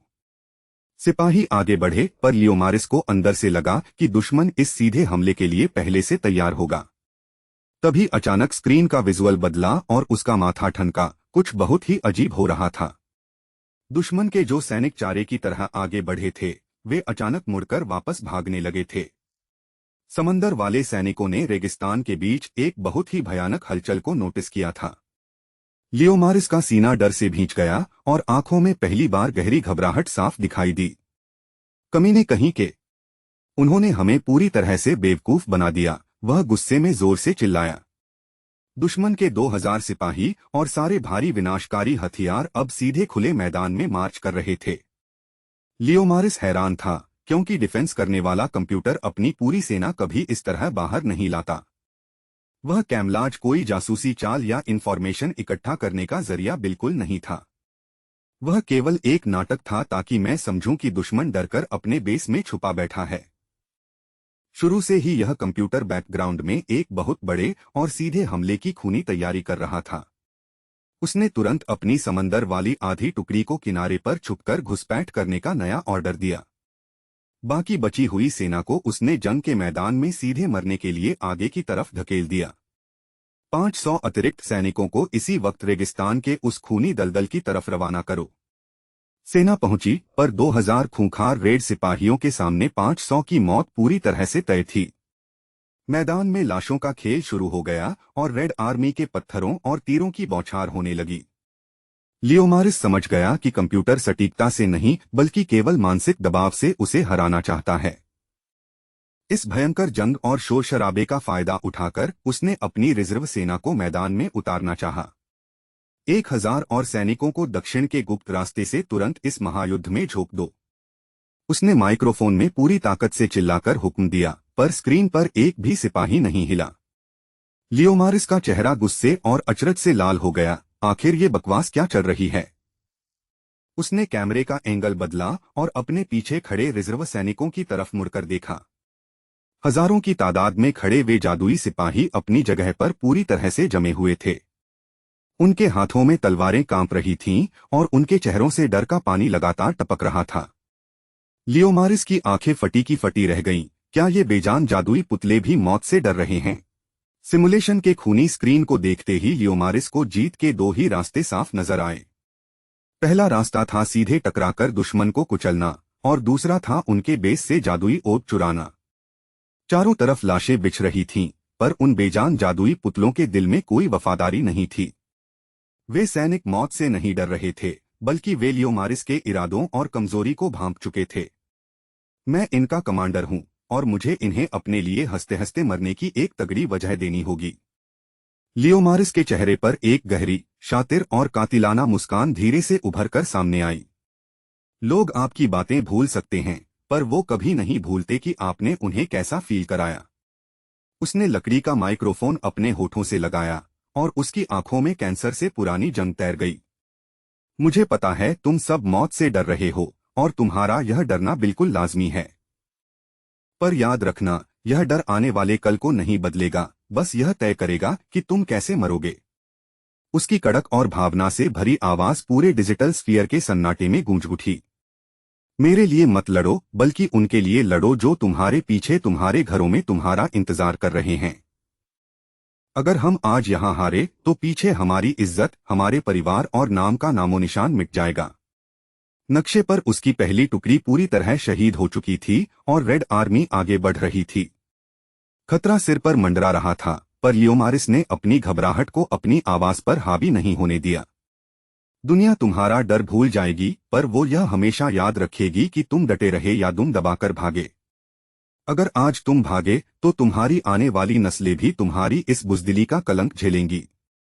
वह उस खाली कमरे में बिल्कुल सीधा तनकर खड़ा हो गया, जैसे उसकी सेना उसे देख रही हो। तुम इस जंग को टाल नहीं सकते, पर तुम यह तय कर सकते हो कि इतिहास तुम्हें कैसे याद रखेगा। मेरे साथ खड़े हो जाओ, निडर होकर नहीं, बल्कि यह सोचकर कि अगर नहीं लड़े तो क्या अंजाम होगा। 6 साल तक बिस्तर पर रहने के तजुर्बे ने उसे सिखाया था कि उम्मीद से ज्यादा एक्शन मायने रखता है। तभी स्क्रीन पर एक गजब का चमत्कार हुआ और कांपते हुए सैनिकों के हाथ अचानक रुक गए। उनकी तलवारें अब दुश्मन का खून बहाने के लिए डिजिटल स्क्रीन पर पूरी तरह से तन चुकी थीं। दक्षिण के रास्ते से 1000 अतिरिक्त सैनिकों को तुरंत इस महायुद्ध के मैदान में झोंक दो। इस बार सैनिक बिना किसी झिझक के सीधे दुश्मन के तीरों की बौछार के बीच कूद पड़े। लियोमारिस ने अपनी मुख्य सेना को उत्तर की तरफ मोड़ा और 100 सैनिकों को चुपके से समंदर भेजा। रेगिस्तान का मैदान चीखों से गूंज उठा और सैनिक अब भूखे भेड़ियों की तरह जंग लड़ रहे थे। तभी समंदर के रास्ते घात लगाकर आगे बढ़ने वाले उसके सैनिक एक एक करके मारे जाने लगे। उस पूरी टुकड़ी में से केवल 2 चालाक सैनिक ही दुश्मन की नजरों से बचकर जिंदा रह पाए। मैंने जानबूझकर उन दोनों की रफ्तार धीमी रखी थी ताकि वे एक साथ जाल में न फंसें। इस भारी विरोध का मतलब साफ था कि वे अब सीधे रेड आर्मी के मेन बेस के पास थे। लियोमारिस ने किनारे पर मौजूद बाकी बचे सैनिकों को अपनी रफ्तार दोगुनी करने का कड़ा हुक्म दिया। मुख्य रणभूमि में अब भयंकर खूनी खेल चल रहा था, जिसे देखकर लियोमारिस का दिल खुश हो गया। हाथ पैर कटने के बाद भी उसके सिपाही सोर्ड्स के साथ दुश्मन की छाती चीर रहे थे। अगर यह आर्टिफैक्ट मेरे जाल में फंसा तो यह हमारे इन 2 सैनिकों को रोकने के लिए फौज भेजेगा। तभी अचानक स्क्रीन पर धुंध छटी और रेड आर्मी के सैकड़ों सैनिक उन 2 जासूसों पर झपट पड़े। लेकिन वे दोनों सिपाही बेहद शातिर निकले और वे बचते हुए सीधे रेगिस्तान की सरहद पार कर गए। लियोमारिस के सीने में एक ठंडी सिहरन दौड़ी, क्योंकि सामने आखिरकार दुश्मन का मुख्य किला दिखाई दे रहा था। किले की ऊंची प्राचीर के ठीक बीचों बीच एक ऊंचे टॉवर पर वह चमकीला जादुई ओर्ब रखा हुआ था। रेगिस्तान की वह पहली खूनी जंग अब पूरी तरह खत्म हो चुकी थी और चारों तरफ सन्नाटा था।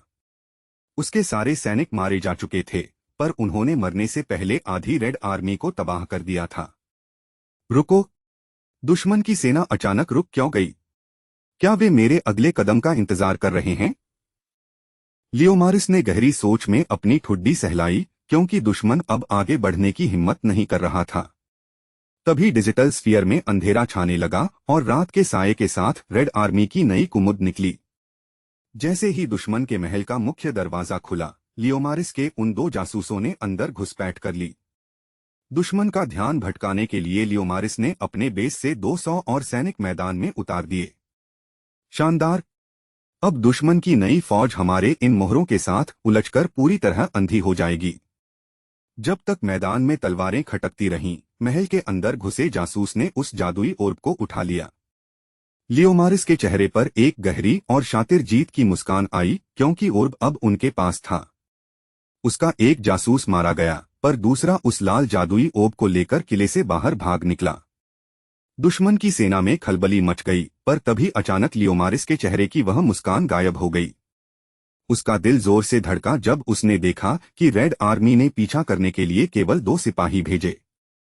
सिर्फ 2 सिपाही! इस विशाल और खूंखार फौज के सामने यह कदम पूरी तरह से नामुमकिन और अजीब था। एक भयानक सच उसके दिमाग में बिजली की तरह कौंधा, जिसने उसके होश पूरी तरह से उड़ा दिए। क्या इस पूरी जंग पर मेरा कोई कंट्रोल था भी, या यह कंप्यूटर मुझे अपनी उंगलियों पर नचा रहा था? उसे वह जादुई ओर्ब इसलिए नहीं मिला क्योंकि वह जीता, बल्कि इसलिए मिला क्योंकि उसे अनुमति दी गई थी। यह जादुई आर्टिफैक्ट उसकी हर एक चाल को पहले से जानकर उसके साथ बिल्ली चूहे का खेल खेल रहा था। लियोमारिस ने कांपते हाथों से माइक्रोफोन को देखा। उसकी पीठ पर डर का ठंडा पसीना बहने लगा था। स्क्रीन पर वो 2 रेड सिपाही अब उसके आखिरी जासूस के बिल्कुल करीब पहुंच चुके थे।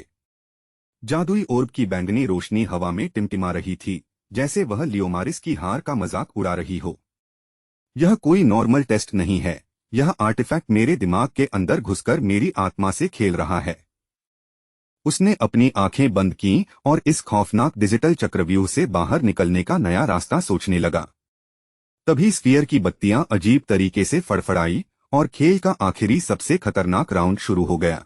लियोमारिस ने समझ लिया कि ओर्ब हाथ में होना ही इस वक्त उसकी सबसे बड़ी मुसीबत बन चुका है। अगर वह अपने बेस की तरफ भागा तो दुश्मन के दोनों खूंखार सिपाही उसके ठिकाने तक पहुंच जाएंगे। रेगिस्तान के इस खुले मैदान में सीधे लड़कर मैं यह खूनी खेल कभी नहीं जीत सकता। उसने अपनी कनपट्टियों को हल्के से दबाया, क्योंकि यह चालाक आर्टिफैक्ट जानबूझकर उसे उलझा रहा था। लियोमारिस के पास सिर्फ 2 ताकतें थीं, वह कीमती जादुई ओर्ब और दुश्मन के मुख्य बेस का सटीक लोकेशन। अगर मेरा सिपाही रुका तो दुश्मन ओर्ब छीन लेंगे और अपने भारी हथियारों से हमारा वजूद मिटा देंगे। लियोमारिस की आंखें अचानक फटी की फटी रह गईं, क्योंकि उसके दिमाग में एक विस्फोटक आइडिया आया। उसे दुश्मन के ढूंढने से पहले अपने ही बेस को पूरी तरह से बेकार और खाली करना होगा। उसका नया प्लान सीधा और कातिलाना था। अब वो सीधे दुश्मन के मुख्य किले पर धावा बोलने वाला था। लियोमारिस का पूरा फोकस अब बदल गया और उसकी आवाज माइक्रोफोन में और भी ज्यादा क्रूर हो गई। उसने अपनी बाकी बची सेना को केवल दुश्मन का ध्यान भटकाने और खुद को कुर्बान करने का हुक्म दिया। ओर्ब ले जाने वाले सिपाही को सख्त हिदायत थी कि चाहे जो हो बेस पर वापस मत आना। मैदान में मचे इस भयंकर गदर के बीच लियोमारिस 8 जांबाज सैनिकों के साथ खुद हथियार उठाकर कूद पड़ा। दुश्मन के बेस से और भी ज्यादा सैनिक बाहर निकलते देखकर उसने एक ठंडी मुस्कान बिखेरी। क्या बात है? इस बेजान कंप्यूटर की धड़कनें भी अब आखिरकार तेज होने लगी हैं। आर्टिफैक्ट अब पूरी तरह बौखला चुका था और ओर्ब वाले सिपाही के पीछे अपनी पूरी ताकत लगा रहा था। लियोमारिस के अंदर एक अजीब सी बेचैनी थी, पर उसने खुद को बेहद शांत और आत्मविश्वासी बनाए रखा। संख्या, ताकत और सही पोजीशन, इस वक्त सब कुछ मेरे फेवर में है। अब जीत पक्की है। उसने अपनी भारी तोपों और कैटापल्ट्स का रुख सीधे दुश्मन के महल की तरफ मोड़ने का हुक्म दिया। जैसे ही सारे बड़े हथियार सेट हुए, ब्लू आर्मी ने बिना एक पल गवाए आग बरसाना शुरू कर दिया। लियोमारिस ने उस थक चुके ओर्ब वाले सिपाही की मदद के लिए कुछ और जादुई मोहरे रवाना किए। तभी अचानक स्क्रीन का विजुअल बदला और उसने गुस्से में अपने होठों को बुरी तरह से भींच लिया। मैंने इस मशीन को कम आंकने की गलती की। यह मेरी सोच से भी ज्यादा तेजी से सीख रही है। रेड आर्मी ने उसके छिपे हुए बेस को ढूंढ निकाला था और उनके घातक हथियार अब तैयार हो चुके थे। अब पीछे हटने का कोई रास्ता नहीं था। मुकाबला सीधे तौर पर एक खुली बर्बादी में बदल चुका था। दोनों तरफ के ऊंचे किले अब एक दूसरे पर लगातार भारी पत्थरों और बारूद की भयंकर बौछार कर रहे थे। यह अंतिम धीरज का खेल था। जिसका बेस पहले मलबे में तब्दील होगा, उसकी मौत पूरी तरह तय थी। लियोमारिस के पैर डर से कांप रहे थे और माथे से पसीने की बूंदें लगातार नीचे टपक रही थीं।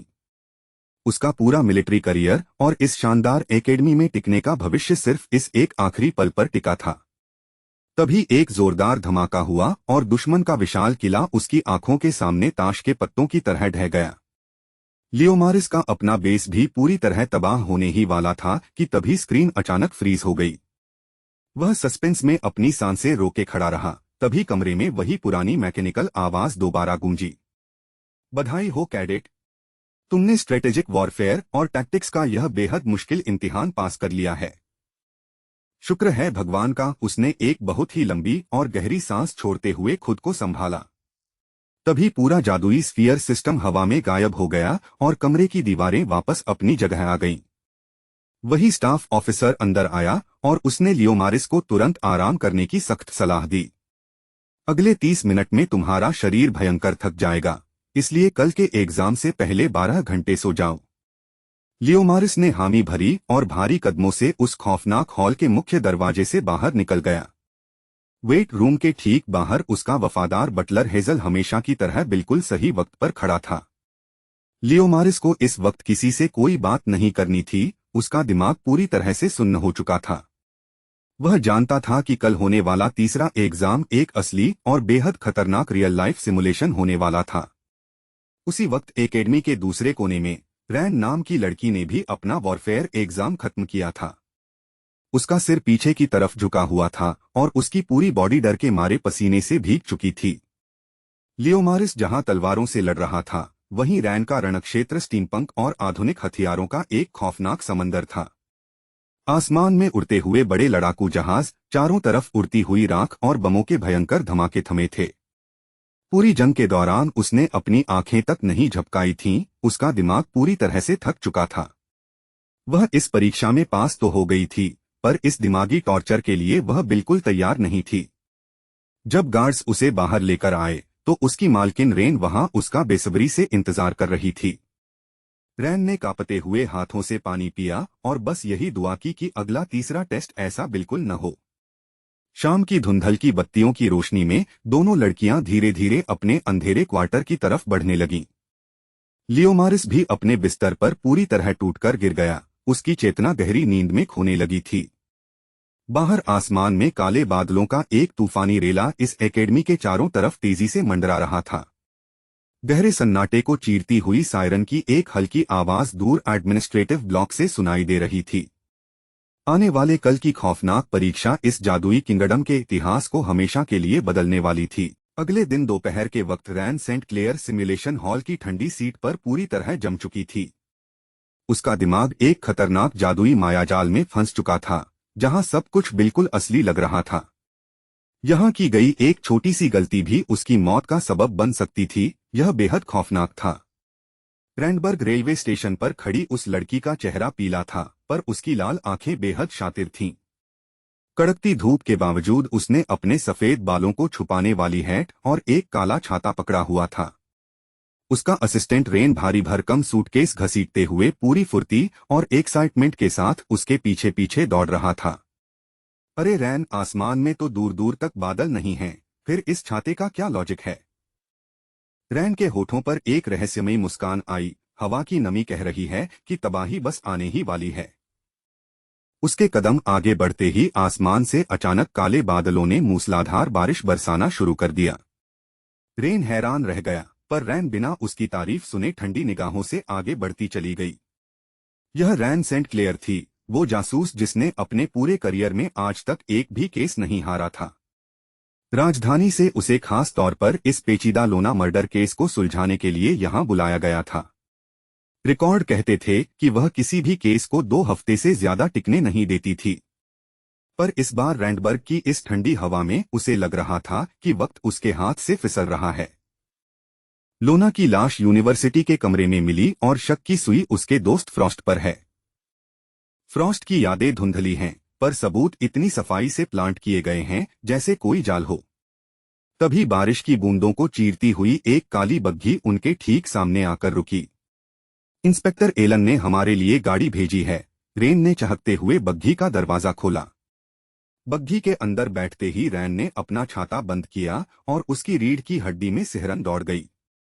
15 साल की उम्र में पूरे प्रिज्म किंगडम की सबसे कम उम्र की जासूस बनना कोई मामूली बात नहीं थी।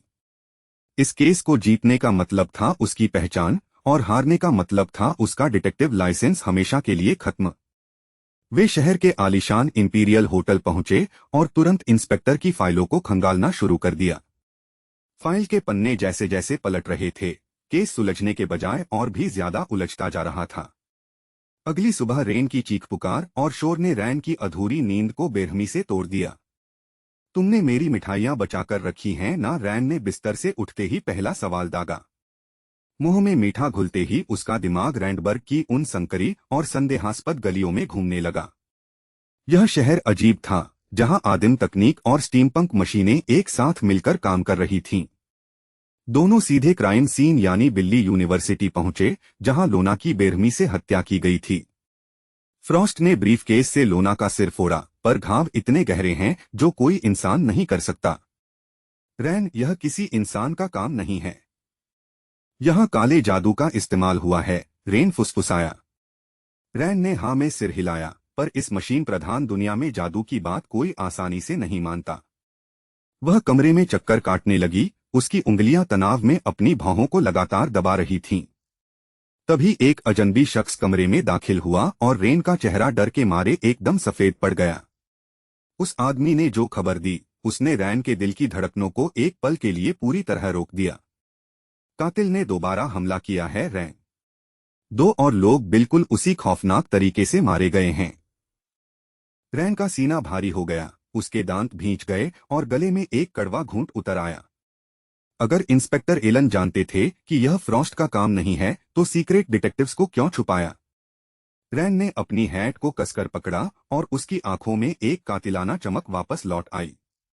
अब हाथ पर हाथ धरकर बैठने का वक्त खत्म हो चुका था, उसे सच उगलवाना ही था। चलो रेन, अब इंस्पेक्टर एलन के दफ्तर में सीधे तबाही मचाने का वक्त आ गया है।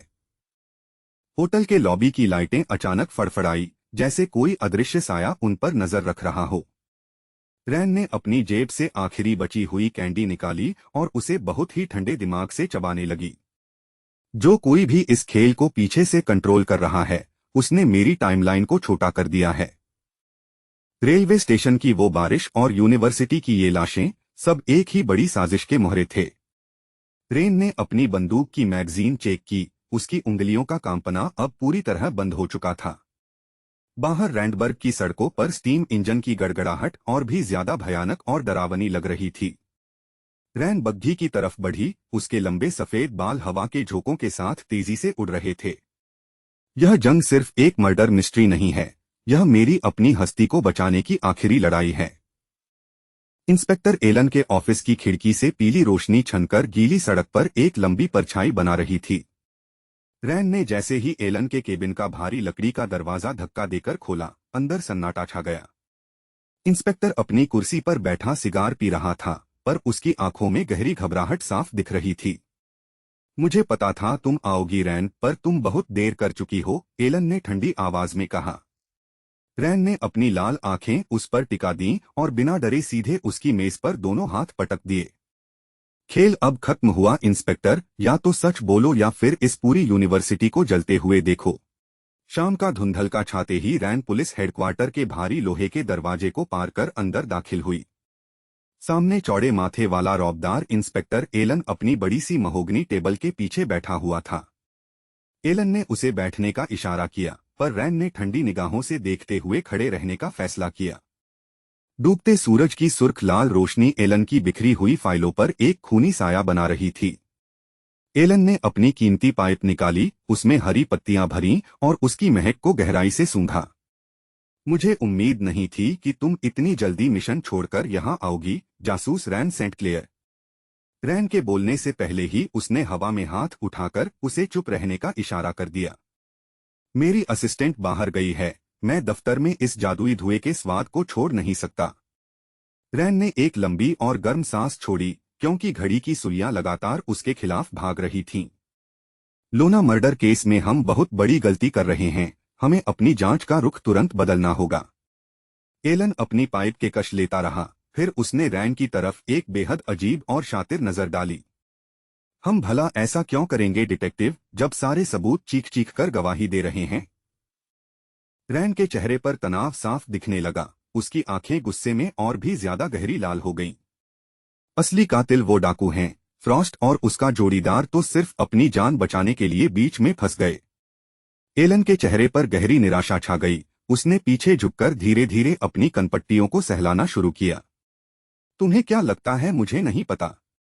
हमारा काम लोगों को महफूज फील कराना है, चाहे वो एक झूठ ही क्यों न हो।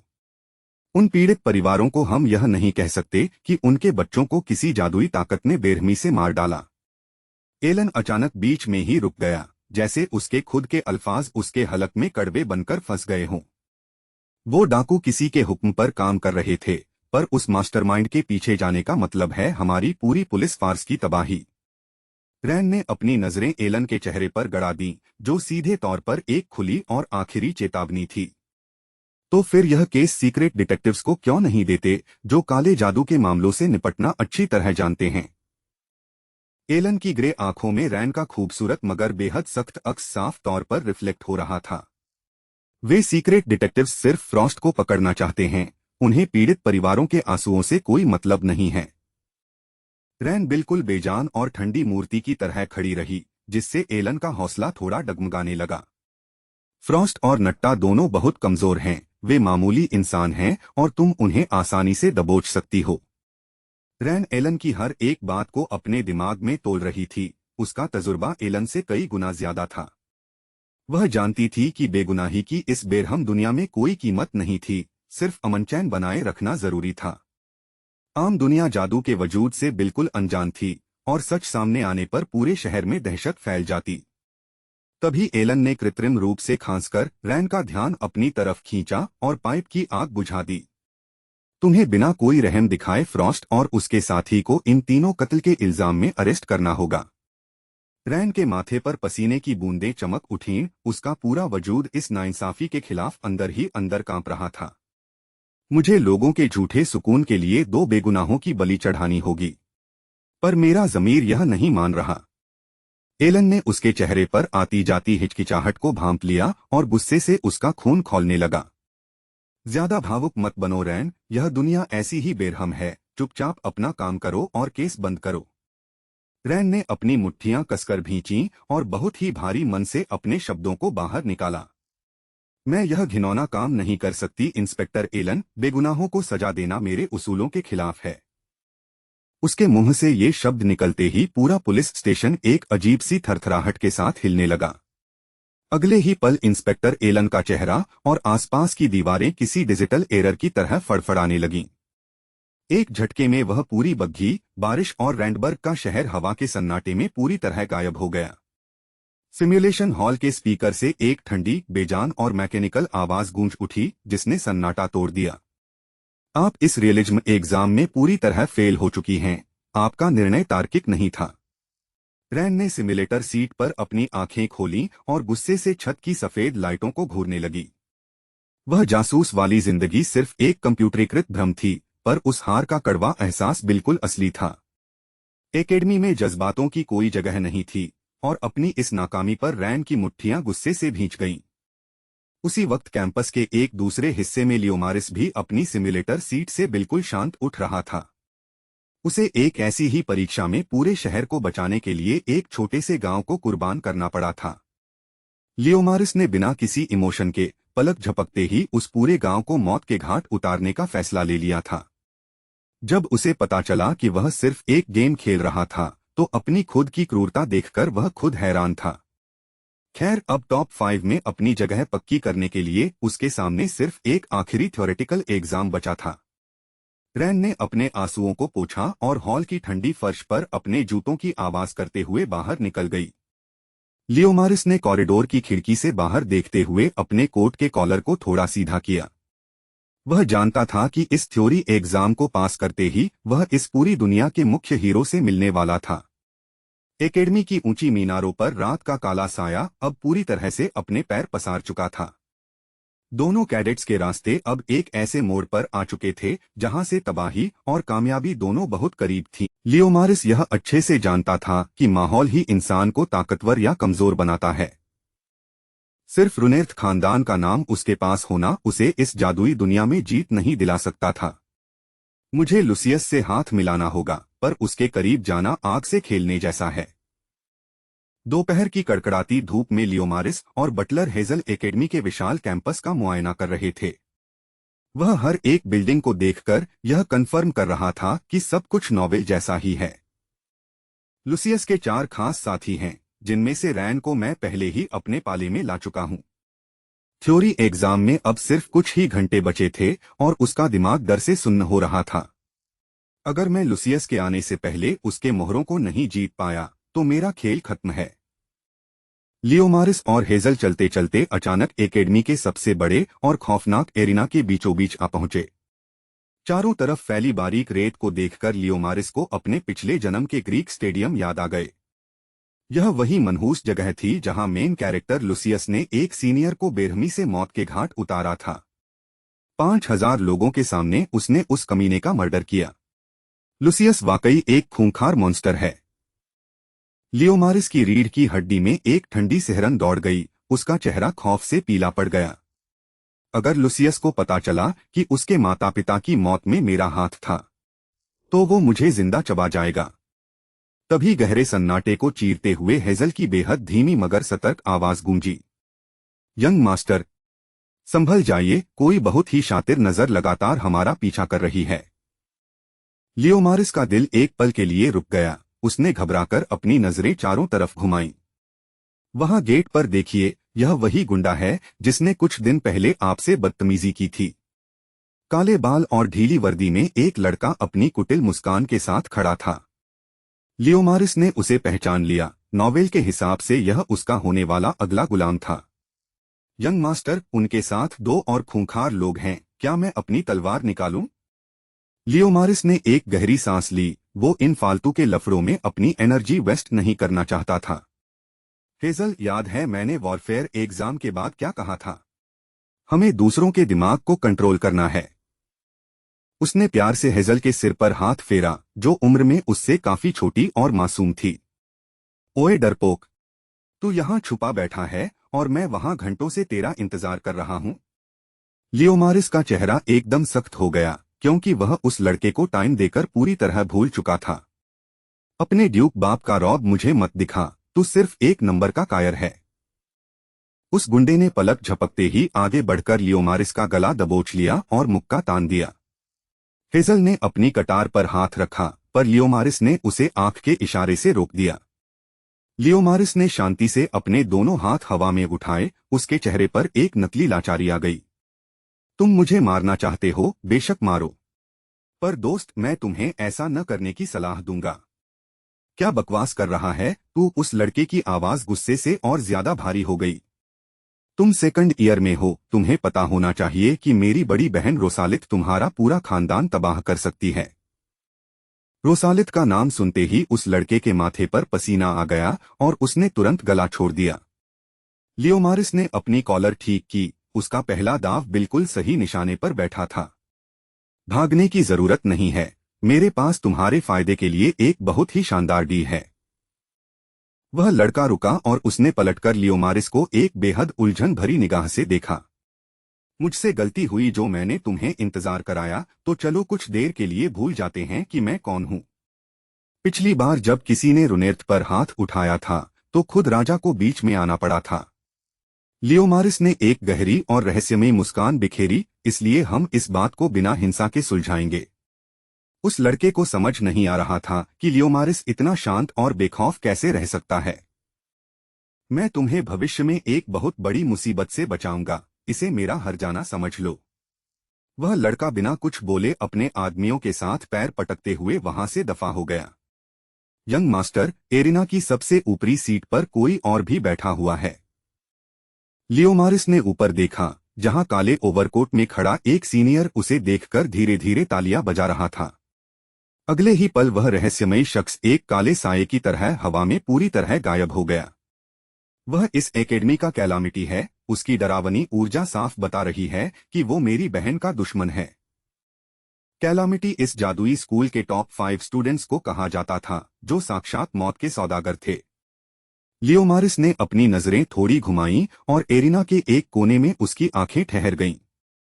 वहां धूल और सन्नाटे के बीच एक बेहद खूबसूरत लड़की अकेले बैठी कोई पुरानी किताब पढ़ रही थी।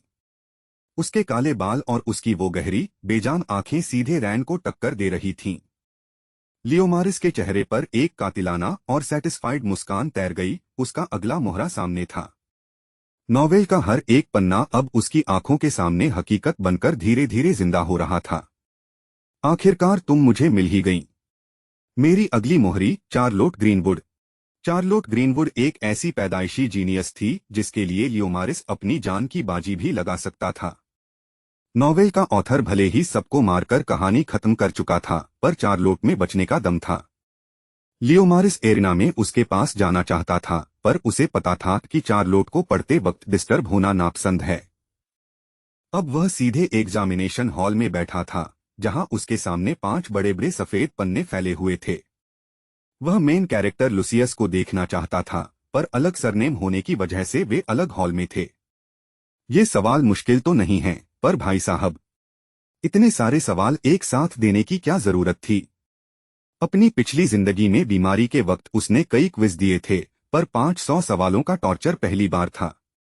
ऐसा लग रहा है जैसे ये जानबूझकर मुझे फेल करना चाहते हैं, पर बेटा, ऐसा होने नहीं वाला।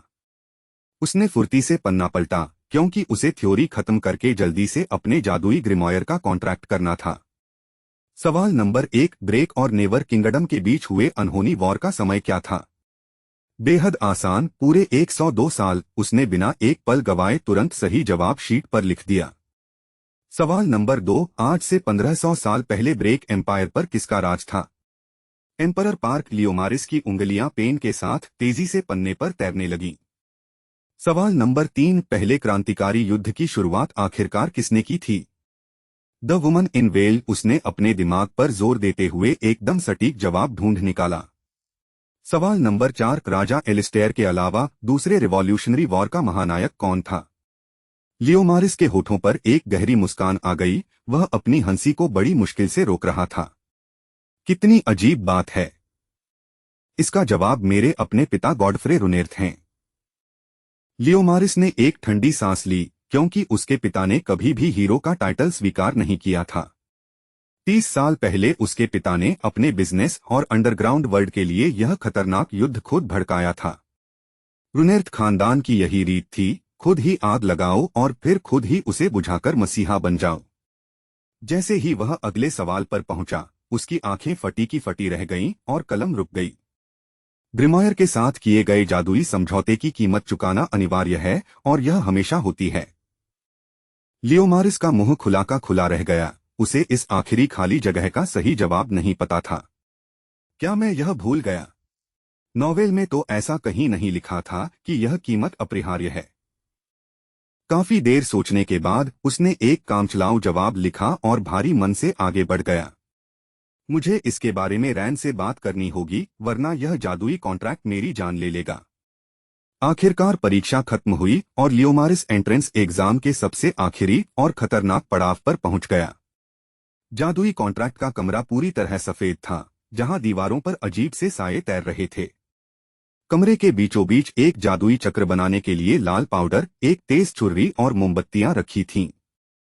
यह दुर्लभ लाल पाउडर क्रिम्सन कॉन्टिनेंट से लाया गया था, जिसे पाना आम इंसानों के बस की बात नहीं थी।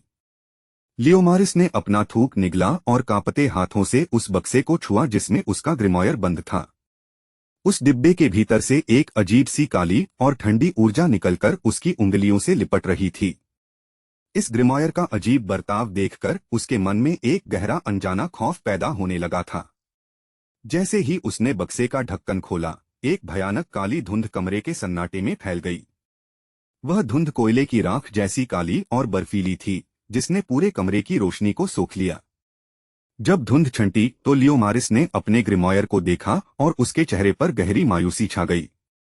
यह क्या बकवास है? रैन का ग्रिमॉयर इतना खूबसूरत था और यह इतना गंदा और पुराना है। उसने अपनी उंगलियों से उसकी ऊपरी परत को छुआ, जिस पर सदियों पुरानी काली राख जमी हुई थी। अच्छा, तो यह बात है। यह सचमुच गंदा नहीं है, बल्कि उस काली धुंध की वजह से ऐसा दिख रहा है। वह मुस्कुराया, क्योंकि अगर यह कोई शैतानी किताब होती तो उसका बचना नामुमकिन हो जाता। उसने अपनी हथेली पर छुरी की तेज धार रखी और एक गहरी सांस लेकर खुद को तैयार किया। चलो, अब इस जादुई दुनिया के सबसे बड़े कॉन्ट्रैक्ट की शुरुआत करते हैं। उसने अपनी कलाई पर कट लगाया और खून की बूंदें उस सूखी, राख से ढकी किताब पर गिरने लगीं। खून छूते ही ग्रिमॉयर के पन्ने अपने आप किसी प्राचीन साये की तरह तेजी से पलटने लगे। कमरे की मोमबत्तियां अचानक भड़क उठीं और सफेद दीवारों पर खौफनाक परछाइयां नाचने लगीं। लियोमारिस को महसूस हुआ कि उसकी आत्मा का एक हिस्सा खींचकर उस किताब के भीतर समा रहा है। हवा का सन्नाटा अब एक बेहद भारी और गूंजती हुई प्राचीन आवाज में बदलने लगा था। किताब के पन्नों से निकलने वाली नीली रोशनी लियोमारिस के चेहरे पर एक डरावना ग्लो ला रही थी। उसने अपनी आंखें कसकर बंद कर लीं, क्योंकि दर्द उसकी बर्दाश्त की हद को पार कर रहा था। चाहे जो हो जाए, मैं इस दर्द के सामने घुटने नहीं टेकूंगा। मुझे जिंदा रहना ही होगा। एक आखिरी जोरदार धमाके के साथ पूरे कमरे की रोशनी एकदम से गायब हो गई। सन्नाटे के बीच लियोमारिस फर्श पर घुटनों के बल बैठा हाँफ रहा था और उसका ग्रिमॉयर हवा में तैर रहा था। उसका पहला जादुई कॉन्ट्रैक्ट अब पूरी तरह मुकम्मल हो चुका था और खेल अब शुरू होने वाला था।